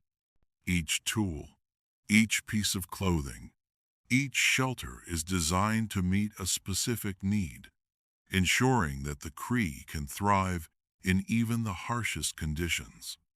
As you move through the wilderness, you begin to see how everything the Cree have crafted is tied to survival. Snowshoes, sleds, and clothing made from animal pelts all work together to ensure that every journey, every hunt, and every winter is manageable, even in the most difficult of circumstances. These tools are more than just instruments, they are part of the Cree's cultural identity, a symbol of their resilience, resourcefulness, and deep connection to the land. In the frozen wilderness, the Cree have mastered the art of survival. Through tools, clothing, and shelter, they have learned to live in harmony with the cold, adapting to the land with skill and respect. And in doing so, they continue to thrive in one of the harshest environments on Earth. As you venture deeper into the wilderness, the world around you feels both alive and silent. A land of contrasts. The cold, relentless, and unforgiving is tempered by the warmth of your clothing, the mobility of your snowshoes, and the steady pull of the sled behind you. Every step you take through the snow is a step towards a deeper understanding of the land, as the tools and clothing you've crafted become extensions of your very being, connecting you to the world around you in ways that only survival can teach. The snowshoes on your feet are not just a means of navigating the snow, they are a reminder of the Cree's resilience and the centuries of knowledge that have shaped their design. Made from lightweight wood and rawhide, they distribute your weight evenly across the deep snow, allowing you to glide forward without sinking. You move effortlessly across the thick, powdery surface, the tracks of your snowshoes, the only sign of your passage in the vast wilderness. The snowshoes were designed to withstand the coldest of winters and the deepest drifts, a tool perfected over generations to ensure that the Cree can keep moving, hunting, and gathering even when the land is covered in snow. The sled, too, is not just a means of transporting goods, it is a symbol of the Cree's ingenuity and their ability to make the most of the resources at hand. As you pull the sled behind you, you can feel the strength and stability it provides, carrying your supplies, hunting equipment, or game across the snow. Made from wood and rawhide, the sled is designed to glide effortlessly, with wide runners that distribute the weight and prevent it from sinking into the snow. The sled makes long journeys possible, ensuring that the Cree can carry what they need, even in the most remote and difficult conditions. Your caribou skin parka is a fortress against the cold, crafted with the fur-lined interior that traps warmth against your body, while the outer hide protects you from the wind and snow. The craftsmanship of this garment is a testament to the Cree's expertise in working with animal pelts. The furs provide not only warmth but also flexibility, allowing you to move freely as you hunt, gather, and survive. The fur-lined hood shields your face from the biting wind, and the leather shell keeps the snow from soaking through, ensuring that you remain dry and warm. As you adjust the parka, you realize that every stitch, every layer of fur, is a product of generations of knowledge passed down from the elders, ensuring that you are protected from the brutal cold. These tools, these garments, and these shelters are not just about surviving, they are about thriving. In the harshest winters, when the snow piles high and the temperatures drop below freezing, the Cree have developed the skills, tools, and knowledge to live harmoniously with the land. Nothing is wasted, every part of the animal is used, every resource is maximized, and every tool is crafted with care and respect. The snowshoes and sleds are made to carry the weight of survival across vast distances, while the clothing provides the warmth and protection needed to endure the harshest conditions. As you continue your journey through the snow-covered wilderness, the tools and clothing that the Cree have developed become more than just instruments of survival. They become a reflection of their relationship with the land. The Cree do not just use the land, they work with it, adapting to its rhythms and respecting its power. The snowshoes, sleds, and garments are not only functional but sacred, embodying the Cree's deep connection to the natural world and the spiritual bond they share with the animals they hunt and the land that sustains them. Surviving in the frozen wilderness requires more than just enduring the cold. It requires a deep understanding of the land and the wisdom to live in harmony with it. Through their tools, clothing, and shelters, the Cree have mastered the art of survival. Their ingenuity and resourcefulness have allowed them to thrive in one of the harshest environments on Earth. As you move forward, you realize that the Cree's ability to adapt, to create, and to survive is not just about survival. It is about living in balance with the world around them, ensuring that the land will continue to provide for generations to come. As the long winter months approach, the Cree begin preparing for the months ahead, when food will be scarce and difficult to come by. The land is covered in snow, and hunting and gathering become more difficult, so preserving food becomes essential for survival. Imagine yourself standing over a fire pit, carefully tending to the meat you've just harvested from a moose or caribou. The process of preservation begins as soon as the animal is butchered.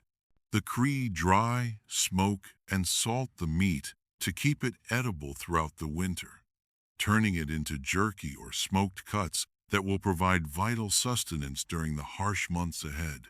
The drying process involves cutting the meat into thin strips and hanging it over the fire or in the open air. The smoking process is just as critical. By smoking the meat over slow-burning wood, the Cree not only preserve it but infuse it with a deep, rich flavor that will sustain them when fresh meat is no longer available.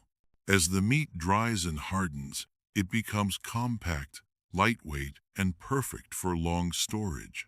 Salting also plays a role in the preservation process, with salt acting as a natural preservative that draws moisture out of the meat, ensuring it won't spoil during the long winter months.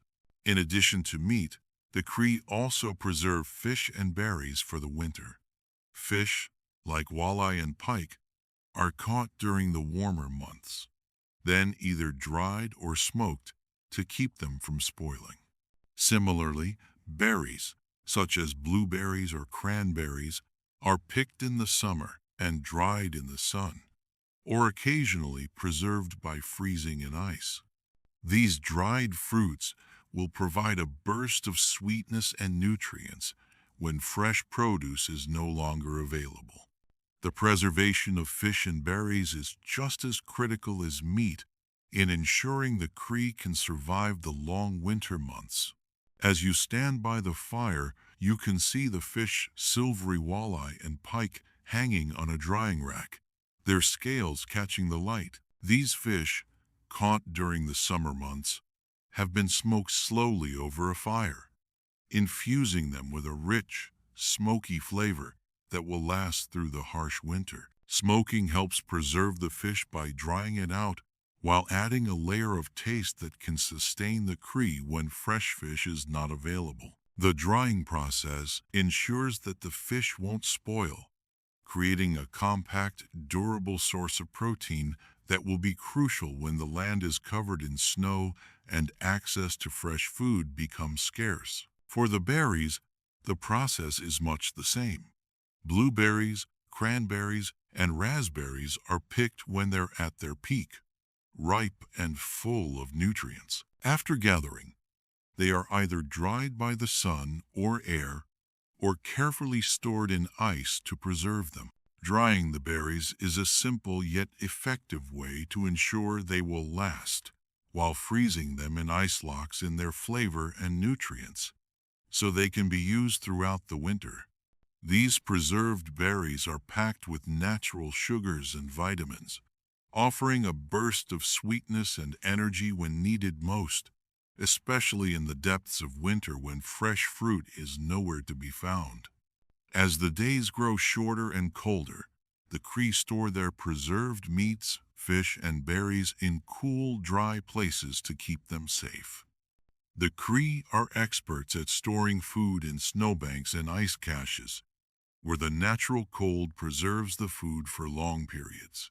Imagine walking to a snowbank, carefully digging into the thick layers of snow to reveal fish, meat, or berries, packed securely in baskets or wrapped in hide.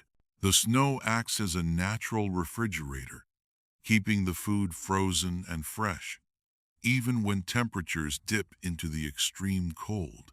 This method of storage ensures that the Cree will have access to food when they need it most, even when the ground is hard and the resources scarce. The Cree also rely on root cellars, cool, dark spaces dug into the earth to store their food. These underground spaces keep food frozen during the cold months, preserving its freshness and allowing for a variety of foods to be stored for longer periods. The preserved fish, meats, and berries are stored here, along with dried herbs and other food items. The root cellars serve as a critical lifeline, providing the Cree with a steady supply of food when the snow makes hunting and gathering nearly impossible. With food properly preserved, the Cree can focus on surviving through the winter months, knowing they have enough sustenance to carry them through. The high-calorie foods like dried meats, smoked fish, and berries are especially important. These foods provide much-needed energy and fat during the winter, when physical labor in the cold demands extra resources. Fats and proteins are vital for maintaining warmth and strength, and the Cree rely on these preserved foods to keep their bodies energized through the long, cold months. The Cree's winter survival diet is built on these principles: preservation, nutrition, and energy. The meat provides protein and fat, while the fish offers vital nutrients. Berries, dried and preserved, provide essential vitamins and a touch of sweetness, ensuring that the Cree's diet is not just about survival, but also about balance. A diet that sustains not just the body, but also the spirit. The art of food preservation is not just a matter of practicality. It's an integral part of the Cree way of life, a process that connects them to the land, the animals, and the changing seasons. By respectfully using the land's bounty and ensuring nothing goes to waste, the Cree demonstrate their deep understanding of the natural world and their ability to live in harmony with it. Through dried meats, smoked fish, preserved berries, and cold storage, the Cree ensure that the land's gifts continue to nourish them throughout the harshest winters, providing not just physical sustenance but a profound connection to the cycle of life that sustains them. As you sit beside the fire, knowing that the food reserves are well stocked and carefully preserved, you feel the deep comfort of knowing that survival is not just about endurance, it's about preparation, respect, and balance. The Cree have mastered this balance, ensuring that they will thrive through the coldest of winters, in harmony with the land and the animals that sustain them. Once the food is prepared and preserved, the Cree must ensure it is stored properly to last through the long, cold months. Storing food in the winter is an art in itself, with careful attention paid to keeping food cool and dry. You might find yourself gathering your supplies and storing them in cool, dry places such as caves, root cellars, or snowbanks. The Cree have learned over generations that cold storage is the best way to keep their food from spoiling, and nature provides them with the perfect solution. The snow becomes an effective insulator when used for food storage. Fish, berries, and meat are sometimes buried in snowdrifts or packed into snowbanks, where the low temperatures slow down decomposition and prevent spoilage. The snow acts as a natural refrigeration system, keeping the food frozen and preserved. In areas where snow isn't as abundant, the Cree may store food in baskets or wooden containers placed in cold, dry spaces such as under the ground, ensuring the food is protected from the warmer air. Ice also plays a crucial role in the storage of fish and meat. By carefully packing the food into ice storage pits, the Cree can keep their catch frozen throughout the winter, preserving the freshness of the fish and meat. This storage method not only keeps food safe from the elements, but also makes it easier to access when needed, even in the coldest months. When the weather is at its harshest, the Cree can rely on these natural ice stores to supply them with the protein and fat they need to survive. As the temperatures drop, the need for effective food storage becomes ever more critical. The Cree's knowledge of how to store food in the harsh conditions of winter is born from years of experience and a deep understanding of the natural environment. They don't simply gather and preserve, they respect the land's natural cycles and work with nature to store food in ways that keep it fresh and safe for months. Imagine you're standing at the edge of a snowbank, carefully packing your preserved meat, fish, and berries into the deep, cold layers of snow. The snow is not just a barrier, it is nature's refrigeration system. Its insulating properties preventing the food from thawing and spoiling. The snow acts as a freezer. Its cool temperature ensures that the food remains frozen and preserved until needed. Berries, which have been carefully dried and packed, are stored in baskets or small containers made from natural materials, such as wooden boxes or animal hides.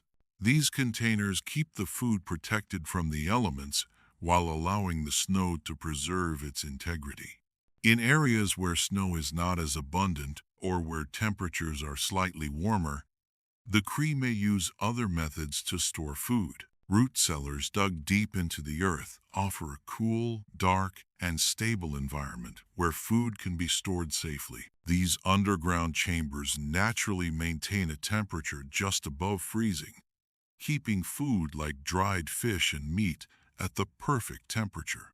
The earth surrounding the cellar insulates it, providing protection from the outside warmth and cold. Inside, food is stored in baskets, pouches, or bundles, and arranged in a way that allows for easy access throughout the winter. The Cree are meticulous in how they use their root cellars and other storage methods. They carefully choose the foods they'll store, keeping nutrient-rich items like dried fish, moose jerky, and berries easily accessible for the harshest months. The knowledge of how to organize food so that it can be easily accessed without risking spoilage is a deeply ingrained practice in Cree culture. When the Cree turn to ice storage, they often dig ice pits in the winter months, carving out spaces in which they can store their freshly caught fish or meat. These pits are carefully packed with fish or game, often covered with more ice to maintain a constant freezing temperature. The food stays safe in the ice until it is needed for a meal. This method is especially effective when the outside temperature can drop so low that the food, buried in the ice, remains frozen even during the long winter months. The ice pits are dug with precision, ensuring they are deep enough to keep the food at a consistent low temperature, making them an indispensable tool in the Cree's survival toolkit. In these methods, the Cree demonstrate a deep understanding of natural refrigeration, using the earth, snow, and ice to keep their food in the best possible condition. Their reliance on these methods highlights the Cree's ability to adapt to their environment, taking full advantage of nature's resources to preserve food throughout the long, cold winter. The knowledge to pack food in snowbanks or ice pits is handed down from generation to generation, with each generation refining the process and passing on the wisdom.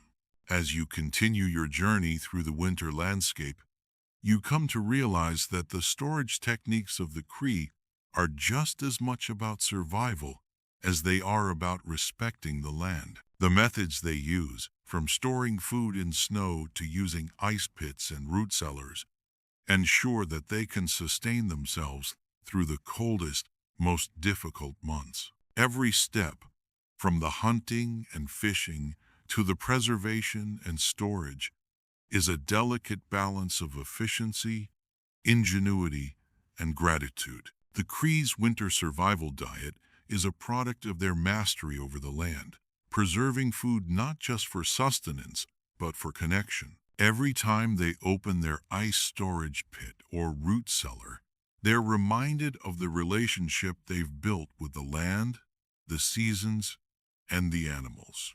They have not just learned to survive the cold, they have learned to live with it, to work in harmony with the harshest elements, using what the land provides to thrive. Through these preservation and storage techniques, the Cree ensure that when the snow is deep and the winds howl, they have all they need to continue their way of life. Each preserved meat, each dried berry, each fish frozen in ice is a testament to the Cree's deep respect for the land, their ability to adapt, and their unwavering connection to the natural world.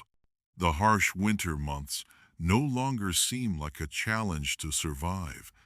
They become an opportunity to practice the art of living in harmony with nature, ensuring that the Cree can continue to thrive for generations to come.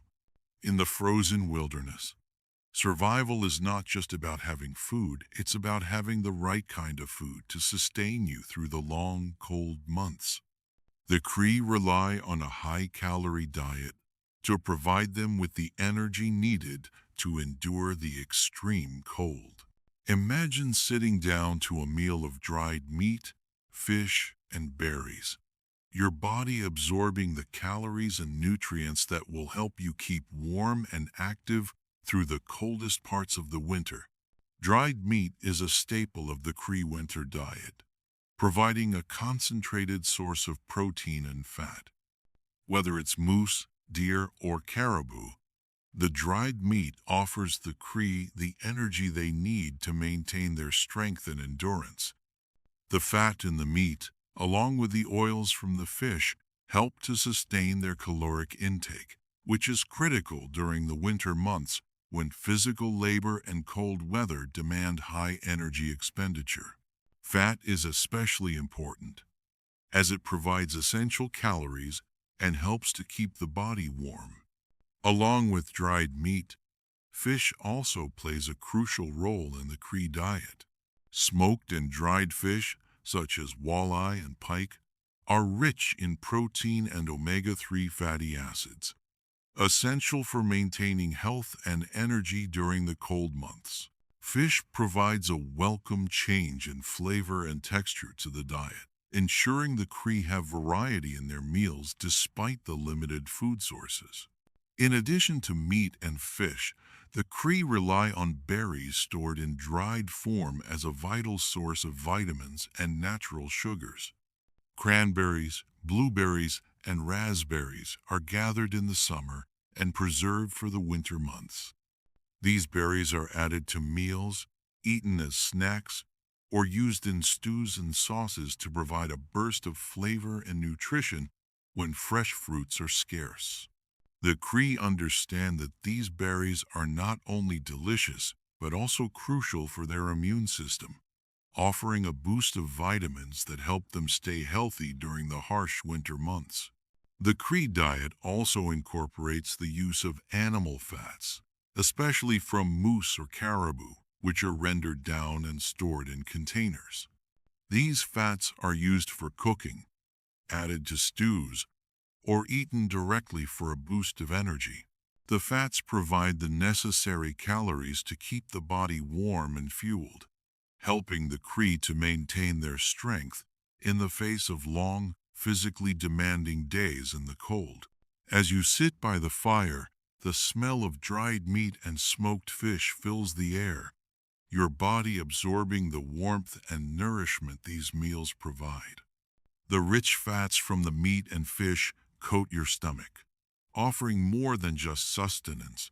They offer the caloric fuel necessary to endure the cold and continue with your daily tasks, whether it's chopping wood, tending to the fire, or preparing more food for the months ahead.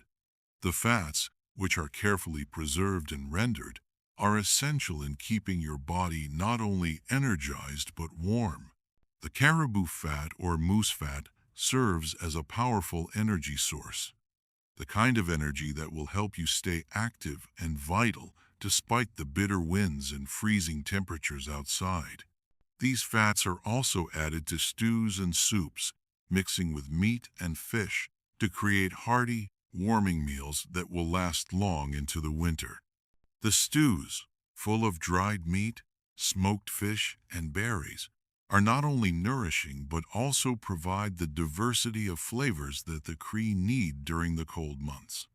Imagine sitting with your community, sharing a bowl of this rich, comforting stew after a long day's work. The combination of meat, fat, and berries ensures that everyone is adequately fueled, with their bodies absorbing the calories needed to maintain their strength through the darkest days of winter. In addition to meat, fish, and berries, animal fats are used for preserving other food items and adding essential richness to the Cree diet.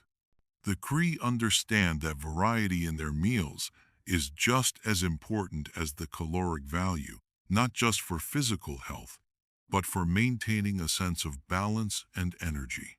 They know that, in order to thrive in this environment, they need foods that will keep them strong, healthy, and sustained through months of ice and snow. On particularly cold nights, when the wind howls and the frost creeps into the corners of the shelter, the Cree often enjoy hot, fatty broths or simmered meats, packed with nutrients that will sustain them through another night of freezing temperatures. These foods offer warmth not only to the body but also to the spirit, providing comfort in the harshest of winters.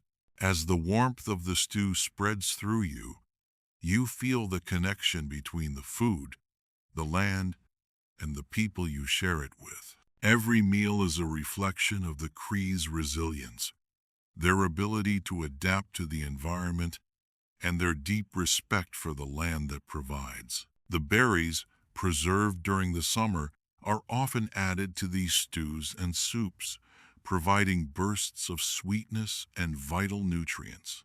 They not only offer a rich source of vitamins and antioxidants, but also help boost the immune system, which is crucial during the winter when sickness can easily spread in the confined spaces of the community. The cranberries, blueberries, and raspberries, dried and packed with the nutrients needed to stay healthy, are a reminder of the Cree's deep connection to the land cycles. The summer's abundance is preserved to ensure health and vitality through the harshest months. The Cree diet also incorporates roots and herbs, which are gathered and preserved during the warmer months. These plants, though often overlooked by outsiders, play an important role in maintaining the Cree's overall health. From sage used for medicinal purposes to wild onions and garlic for flavor, these wild plants are an integral part of the Cree's survival and diet. But above all, the Cree diet is not just about survival, it's about community and connection. Meals are shared with family and neighbors, each bite a part of a long-standing tradition of survival in the frozen wilderness. When you sit down to eat, surrounded by loved ones, you are not just nourishing your body. You are reaffirming the bond between human and land, between family and community. These meals, born from the careful preservation of nature's gifts, ensure that the Cree can continue to live in harmony with their environment, providing for each other and for the next generation, just as they have done for centuries. In the frozen wilderness, where survival is not guaranteed and the cold can strip away everything, the Cree have learned to flourish through their connection to the land and the food it provides. They know that in order to thrive, they must preserve and honor the land's resources, meat, fish, berries, and animal fats, and live in a way that allows them to survive and prosper. Through these high-calorie foods, carefully preserved and lovingly prepared, the Cree maintain their strength, ensuring that they can endure the cold and continue to live in balance with the land. The preservation of food isn't just a practical necessity, it's an act of respect and gratitude for the land. The Cree have a deep understanding of how to honor the resources they gather, ensuring that nothing is wasted and everything is used to its fullest potential. By preserving food in the most efficient and sustainable ways, they are able to ensure that the land continues to provide year after year. Every part of the animal is used, and every plant gathered is carefully stored. The dried meats, smoked fish, and preserved berries become a symbol of the Cree's connection to nature, a reflection of their ability to live in harmony with the land. By learning to work with the seasons, the weather, and the natural resources at their disposal, the Cree can ensure their survival through even the coldest and most challenging winters. As you sit in the warmth of your shelter, surrounded by the preserved foods you've carefully stored, you realize that the Cree have not only mastered the art of survival, they have mastered the art of living with the land. Through the practice of preserving food, the Cree ensure that they can thrive not just for a season, but through the endless cycles of winter, maintaining the delicate balance between humanity and nature for generations to come. As the fire crackles in the center of your shelter, the warmth it provides is not just physical, it symbolizes the deep respect and gratitude the Cree feel for the land that sustains them.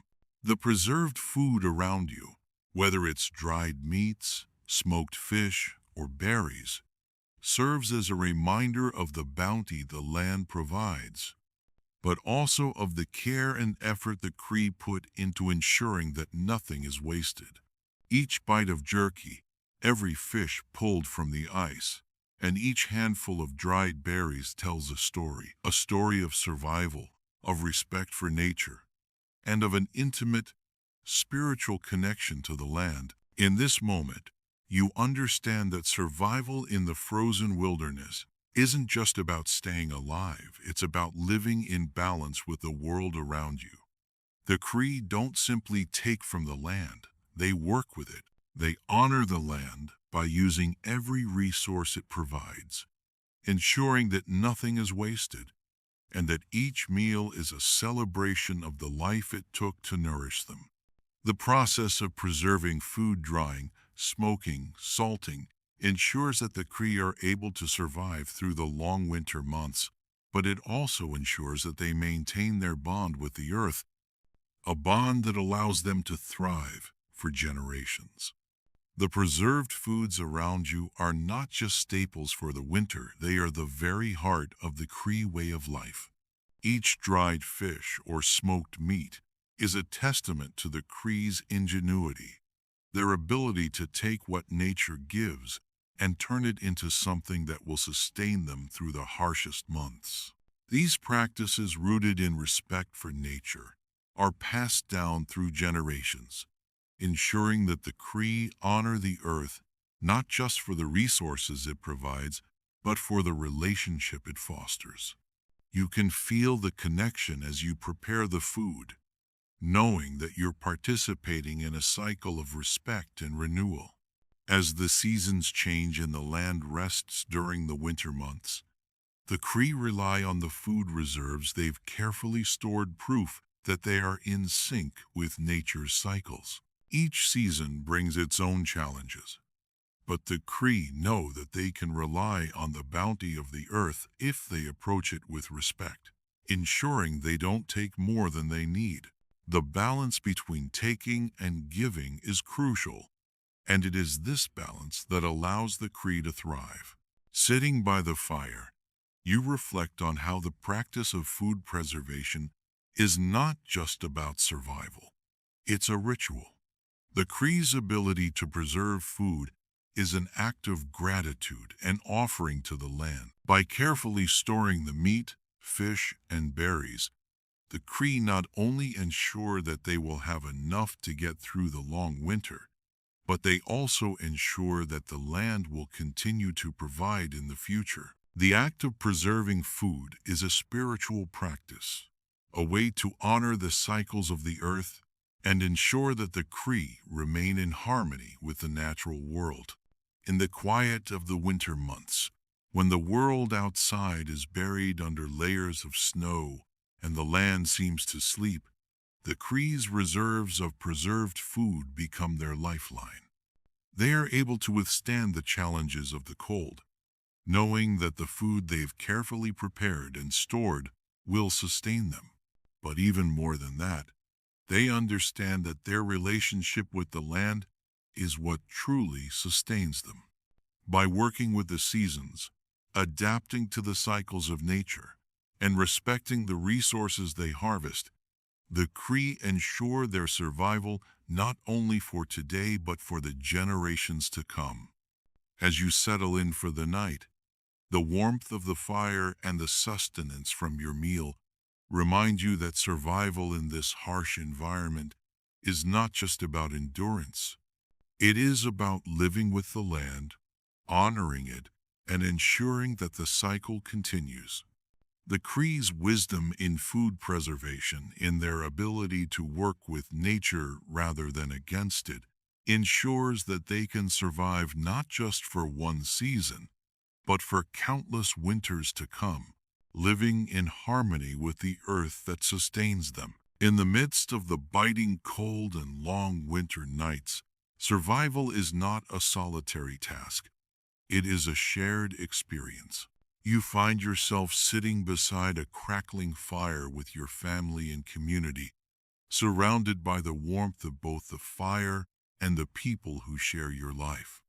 The Cree understand that in the frozen wilderness, strength and resilience come not only from individual effort, but from the bonds of the community. Hunting, gathering, and preserving food are communal tasks that ensure everyone has what they need to survive through the long, harsh months. It is a time for cooperation, where each person plays a crucial role, in ensuring the survival of the group. In this tight-knit community, each member has their duties, whether it's hunting, skinning the animals, preparing the food, or building shelter. The elderly pass down their wisdom. The younger generations learn the ways of the land, and the women often play a central role in preserving and preparing the food. Children help with tasks suited to their abilities, such as gathering wood or carrying small items.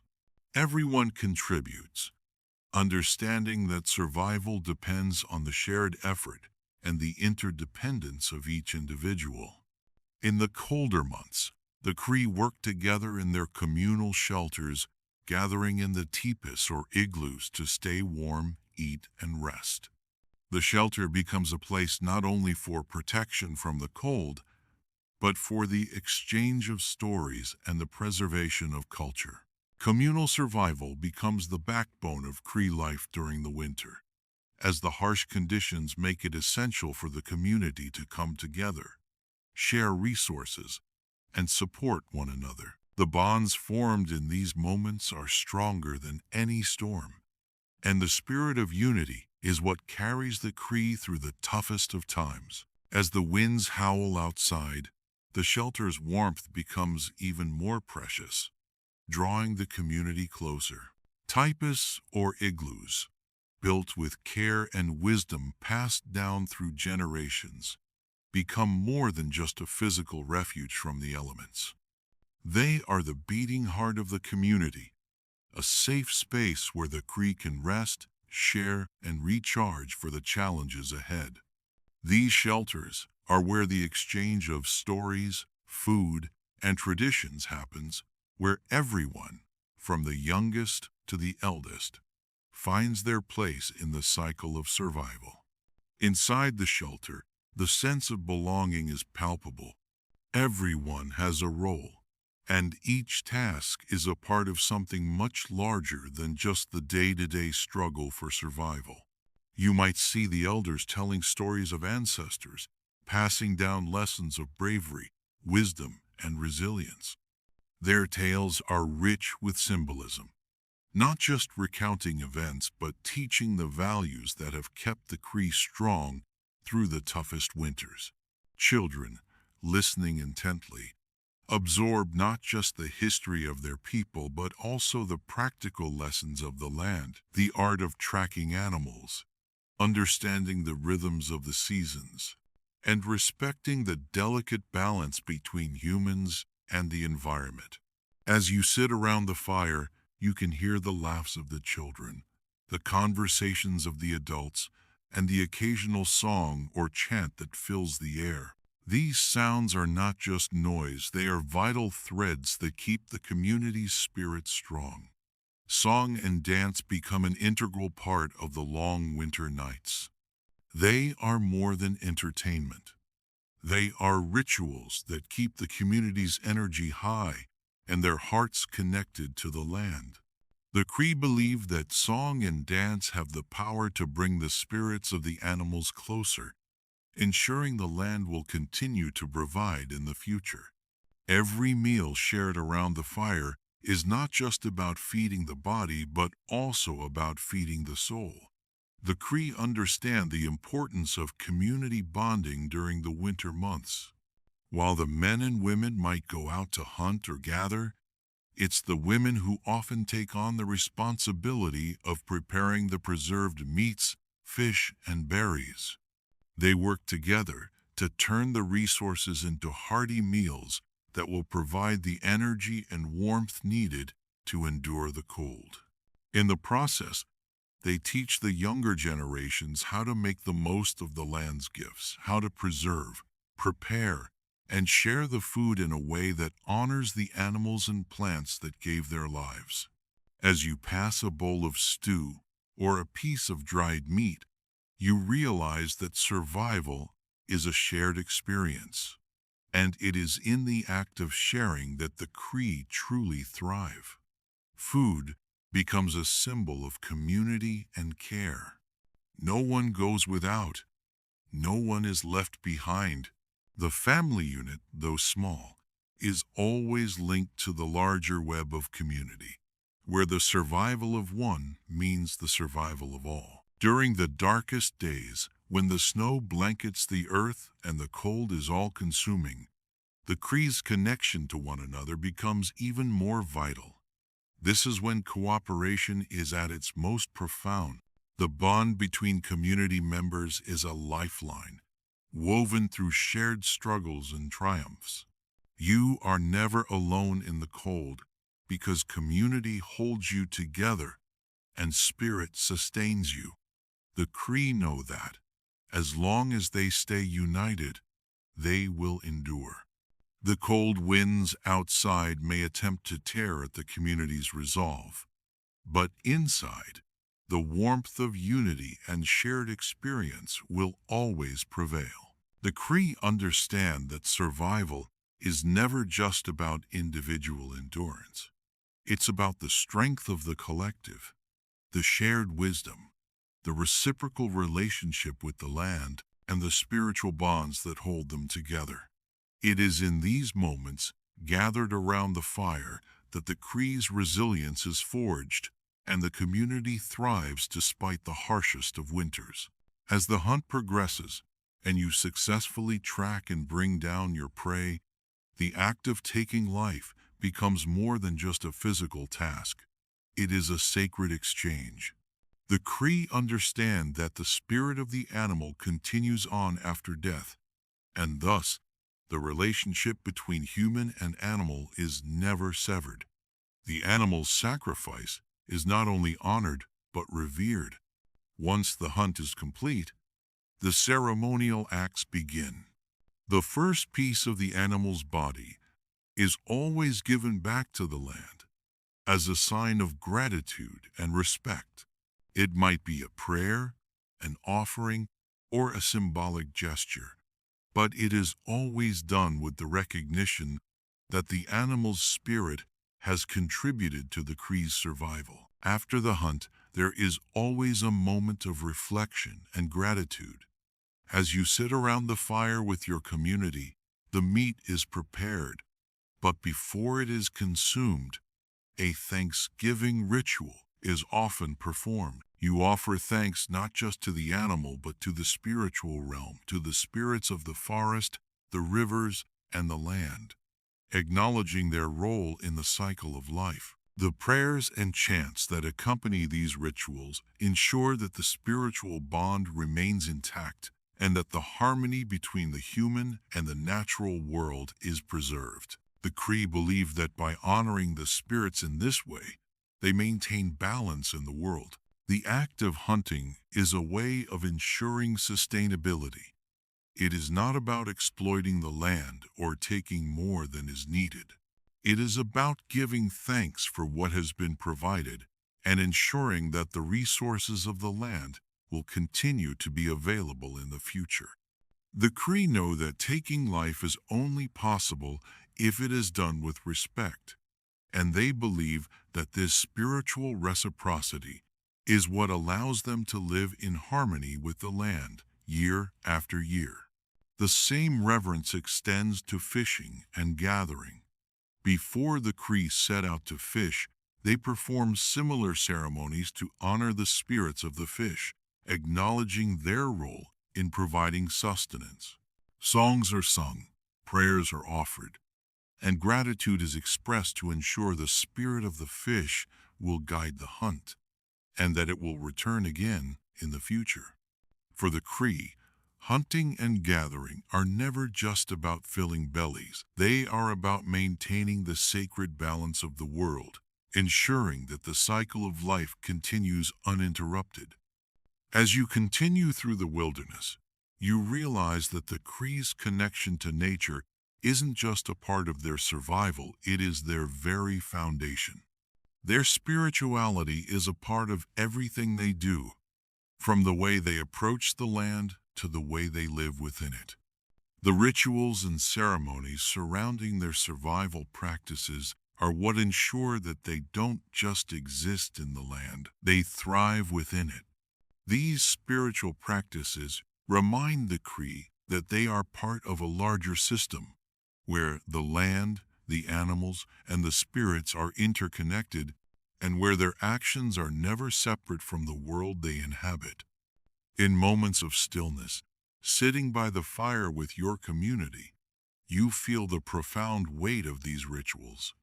They are not just practices that ensure survival, they are practices that honor life, respect the land, and maintain balance. The Cree understand that they are stewards of the land, and by living in harmony with it, they ensure that future generations will continue to walk the same path. Through gratitude and reverence, the Cree have woven themselves into the fabric of the natural world, and it is this deep, spiritual connection that sustains them through even the harshest of winters. These rituals and beliefs are not just passed down as tradition, they are lived truths, integrated into the very fabric of Cree identity. Each hunt, each gathering, each preservation of food becomes a reminder of the Cree's sacred bond with the land. As the cold winds rage outside, you realize that the Cree's ability to survive in the frozen wilderness doesn't just come from their skill or ingenuity. It comes from a profound spiritual connection to the land, the animals, and each other.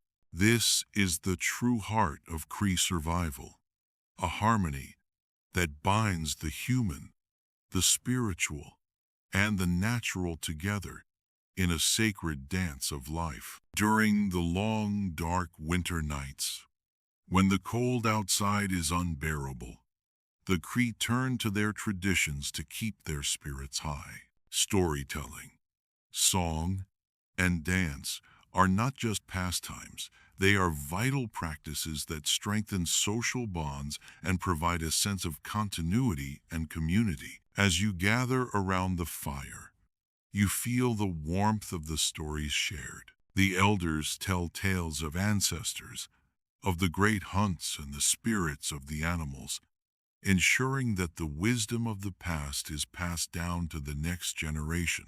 The stories are often filled with moral lessons, imparting values such as respect for nature, courage, and community unity.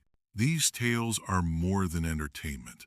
They are instructional and sacred, meant to teach younger generations how to navigate the challenges of life in the wilderness. Children listen closely, learning not just the history of their people but also the principles that guide their way of life. Songs are woven into these stories, adding rhythm and spiritual resonance to the words. The Cree also use dance to keep their spirits high and maintain their cultural identity. As you watch the dancers, their movements are graceful yet strong, a reflection of the land and the creatures they hunt. The drums beat steadily, echoing the heartbeat of the land, and the dancers move in time with the rhythm, their motions a celebration of life, resilience, and unity.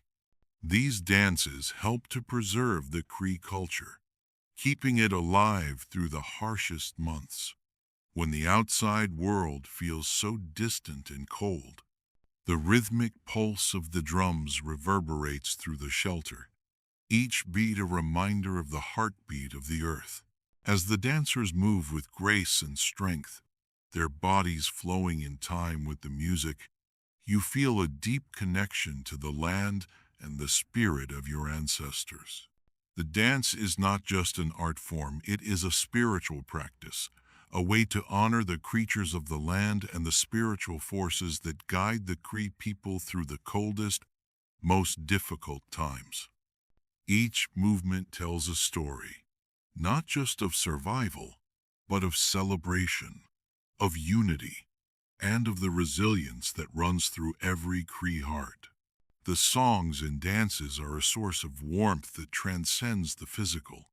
They are a vital thread that binds the community together, offering a sense of continuity and belonging. As you join in, clapping your hands or swaying to the rhythm, you can feel the energy of those around you, the warmth of community, and the shared understanding that no matter how bitter the winter, you are never alone. The Cree's songs are woven with the land, with the seasons, and with the spirits of the animals that sustain them. Through these traditions, the Cree honor their connection to the land and its creatures, ensuring that their spiritual bond remains strong even in the darkest and coldest months. As the stories unfold, you hear of ancient hunts, of the wisdom of your ancestors, and of the spiritual significance of the animals that walk alongside the Cree. The elders speak of the moose, the bear, and the caribou, each of which has its own spirit that must be respected and honored. These stories serve as both guidance and reminder, helping each generation understand their role within the greater cycle of life. The Cree do not see themselves as separate from the land, but as part of it, and these tales reinforce the understanding that survival is a shared responsibility between people, animals, and nature. For the children, these stories are more than just lessons. They are a way of shaping their identity, a way of connecting them to the broader Cree world, and ensuring that the traditions and values of their people are passed on. As the night deepens and the fire burns low, you can see the light in their eyes, eager to learn, eager to carry these stories and values into the future. They are learning the importance of respect for the land, for the animals, and for the community that sustains them. The stories are more than a history. They are a blueprint for how to live in harmony with the world. Through the act of storytelling, the Cree pass down not only history, but also wisdom. They impart moral lessons about the balance between taking and giving, about the importance of courage and resilience, and the need to be in sync with the rhythms of nature. Each story is a teaching moment, reminding the community that survival is not just about endurance, but about understanding and respecting the forces that shape their lives. These stories help the Cree keep their spirits high in the face of adversity, grounding them in their cultural identity and ensuring that they remain connected to their roots no matter how cold and isolating the world outside may become. When the dance begins again, the energy in the room rises. The movements are fluid and powerful, an expression of the strength and resilience of the Cree people. The drums continue their steady beat, the rhythm steady and unyielding. Much like the Cree themselves, each step, each turn, each leap is a celebration of life, a tribute to the animals in nature that have given so much, and a reminder of the deep connection the Cree have with the earth beneath their feet. These dances are not just a way to pass the time, they are rituals that strengthen the bond between people, the land, and the spirits that guide them. As you watch the dance unfold, you realize that these traditions are more than just customs. They are the very essence of Cree life, a way to survive the harsh winters, not just physically, but spiritually. They are the lifeblood of the community, ensuring that, no matter the darkness outside, the light of the Cree people will always burn brightly. The winter may be cold and long, but inside the shelter, with the fire crackling and the songs and dances echoing in the air, the warmth of the Cree spirit is undeniable. The land may be frozen, but the heart of the Cree remains ever strong, ever warm, and ever resilient. As the winter nights stretch on, you come to understand that survival is not just about the physical tools you have, it's about the spiritual and communal strength that holds the Cree together. The land, with all its challenges, provides not just physical sustenance, but also spiritual nourishment. The Cree have learned that to truly thrive, they must honor the land, share resources, and stay connected to their community and their ancestors. The spirituality and rituals of the Cree are interwoven with their daily lives. The bonds of family, community, and tradition provide the strength to endure the coldest months, reminding everyone that survival is about more than just individual effort. It's about cohesion, respect, and gratitude. The community and spiritual life of the Cree ensure that, no matter how harsh the winter, the warmth of their shared experiences and beliefs will carry them through year after year.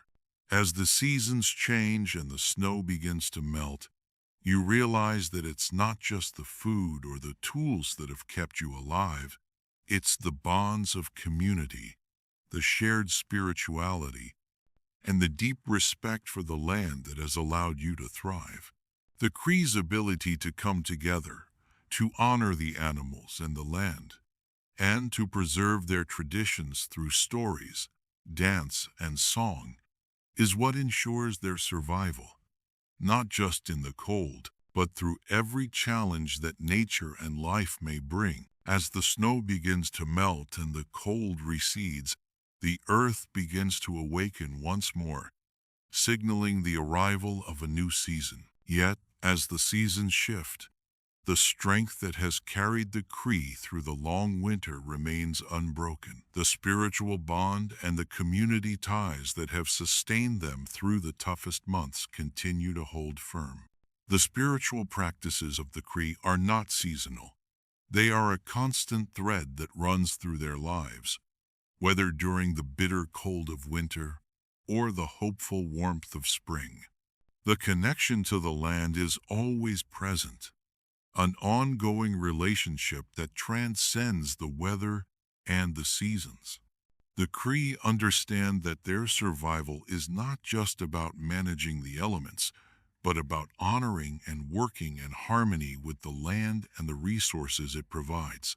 When the cold is at its harshest, the Cree turn to their spiritual practices, offering thanks, performing rituals, and giving gratitude to the spirits of the land. These practices are not just about survival, they are about maintaining balance. They are an acknowledgement that life itself is a gift, and that they must continue to offer respect and thanks for the sustenance the land provides. As the land begins to thaw and the first buds of spring begin to appear, the Cree's spiritual rituals shift with the changing seasons, but the fundamentals of their connection to the earth remain unchanged. The spiritual practices are woven into the fabric of everyday life, guiding the Cree as they move through the cycles of the year, through moments of feasting and famine, through plenty and scarcity. Community rituals and sacred ceremonies continue to connect them with ancestors, spirits, and each other, ensuring that the Cree's connection to the land endures through every trial, whether in the cold or the warmth. As the Cree look back on the months they've survived, they don't just see the physical effort that sustained them, they see the spiritual resilience that allowed them to thrive. The shared spirit of cooperation, the love and gratitude for the land, and the rituals that tie the Cree to the earth and each other have sustained them, ensuring they remain strong and connected. The strength of the community has made survival possible not just in the bleakness of winter, but in the shared spiritual and physical endurance that continues through the seasons. In the warmth of spring, when the snow has melted and new life begins to grow, the Cree gather together to celebrate the changing seasons. The community comes together to honor the spirits of the land, the animals, and each other. The songs and dances continue, as the Cree reaffirm their bond with the land and each other. The ancestors are remembered, and the stories of the past are passed down once more, ensuring that the wisdom of the elders is never forgotten. Through these shared experiences, the Cree's spiritual strength endures. Survival is not just about the tools, the food, or the physical resources. It is about the bonds that connect the Cree to the land, to each other, and to their ancestors. These spiritual ties are what allow the Cree to not just survive, but to thrive, year after year, in harmony with the land that sustains them. The Cree's resilience is forged not just in the physical realm, but in the spiritual and communal connections that tie them together as a people. And as you sit with your family and community, watching the first signs of spring and feeling the warmth of the earth returning, you realize that it is this unity, this deep respect for the land and the spirits, that will continue to guide the Cree through every challenge that comes their way, ensuring that, no matter the season, the bonds of survival will always endure. The strength to face the cold, the strength to face the challenges of life, is found not just in the body, but in the spirit and the community that holds everything together. Through storytelling, dance, and rituals, the Cree's connection to the land and to each other remains a constant, a guiding force through every season of their lives. As you sit by the fire, the glow of the embers casting long shadows across your shelter, you reflect on the journey that has brought you here, to this moment of survival and strength in the frozen wilderness. The Cree people, like you, have endured the bitter cold and relentless challenges of the land. It is not just physical strength or endurance that has allowed the Cree to survive, it is their deep connection to the land, their survival skills, and their unwavering community strength that have shaped their resilience. In one of the harshest environments on Earth, the Cree thrive not by fighting nature, but by living in harmony with it, understanding its rhythms, its power, and its generosity. The Cree survival is built on a foundation of respect and adaptation. Over generations, they have learned to work with the land, crafting tools, clothing, and shelters that protect them from the cold. Snowshoes allow them to travel across deep snow with ease. Sleds carry their provisions and supplies, making long journeys possible.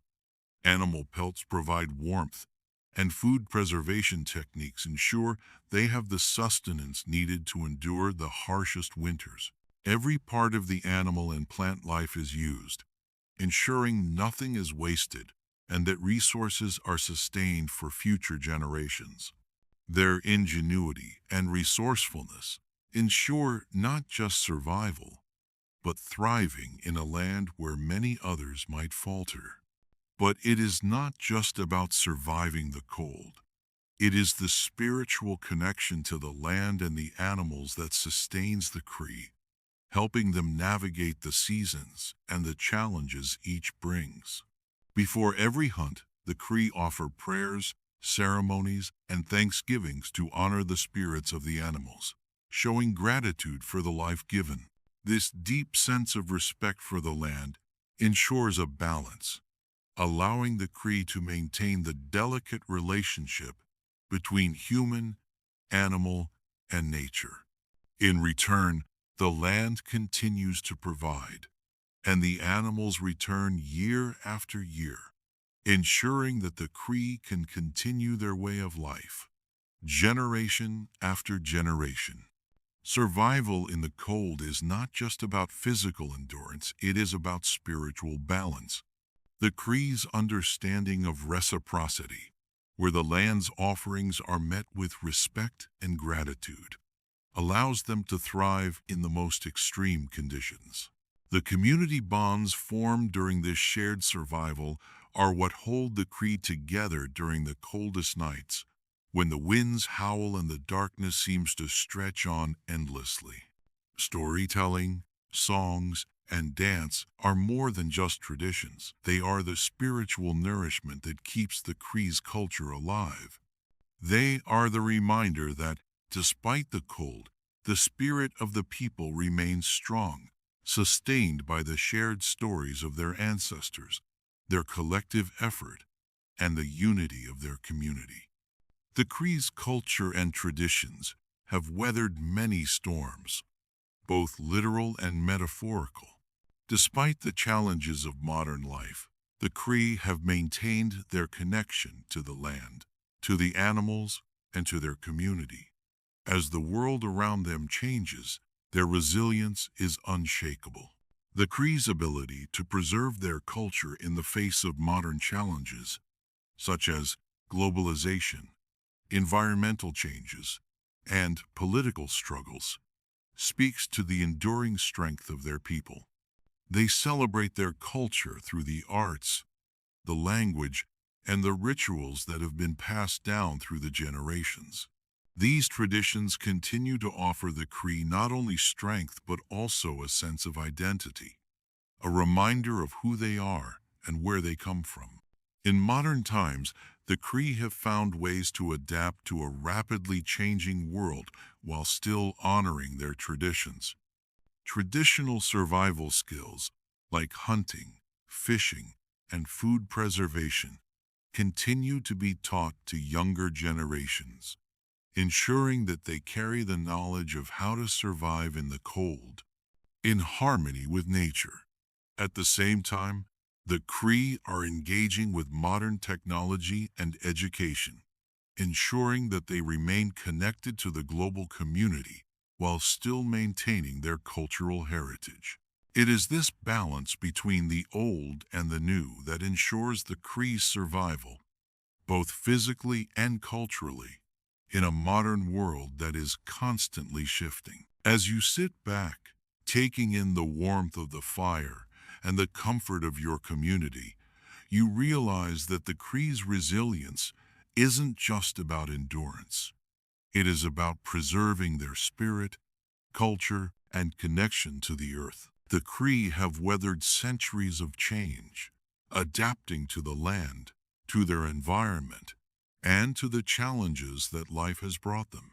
Their deep connection to nature, their survival skills, and their unbreakable bond with each other have ensured that they continue to thrive in one of the harshest environments on Earth.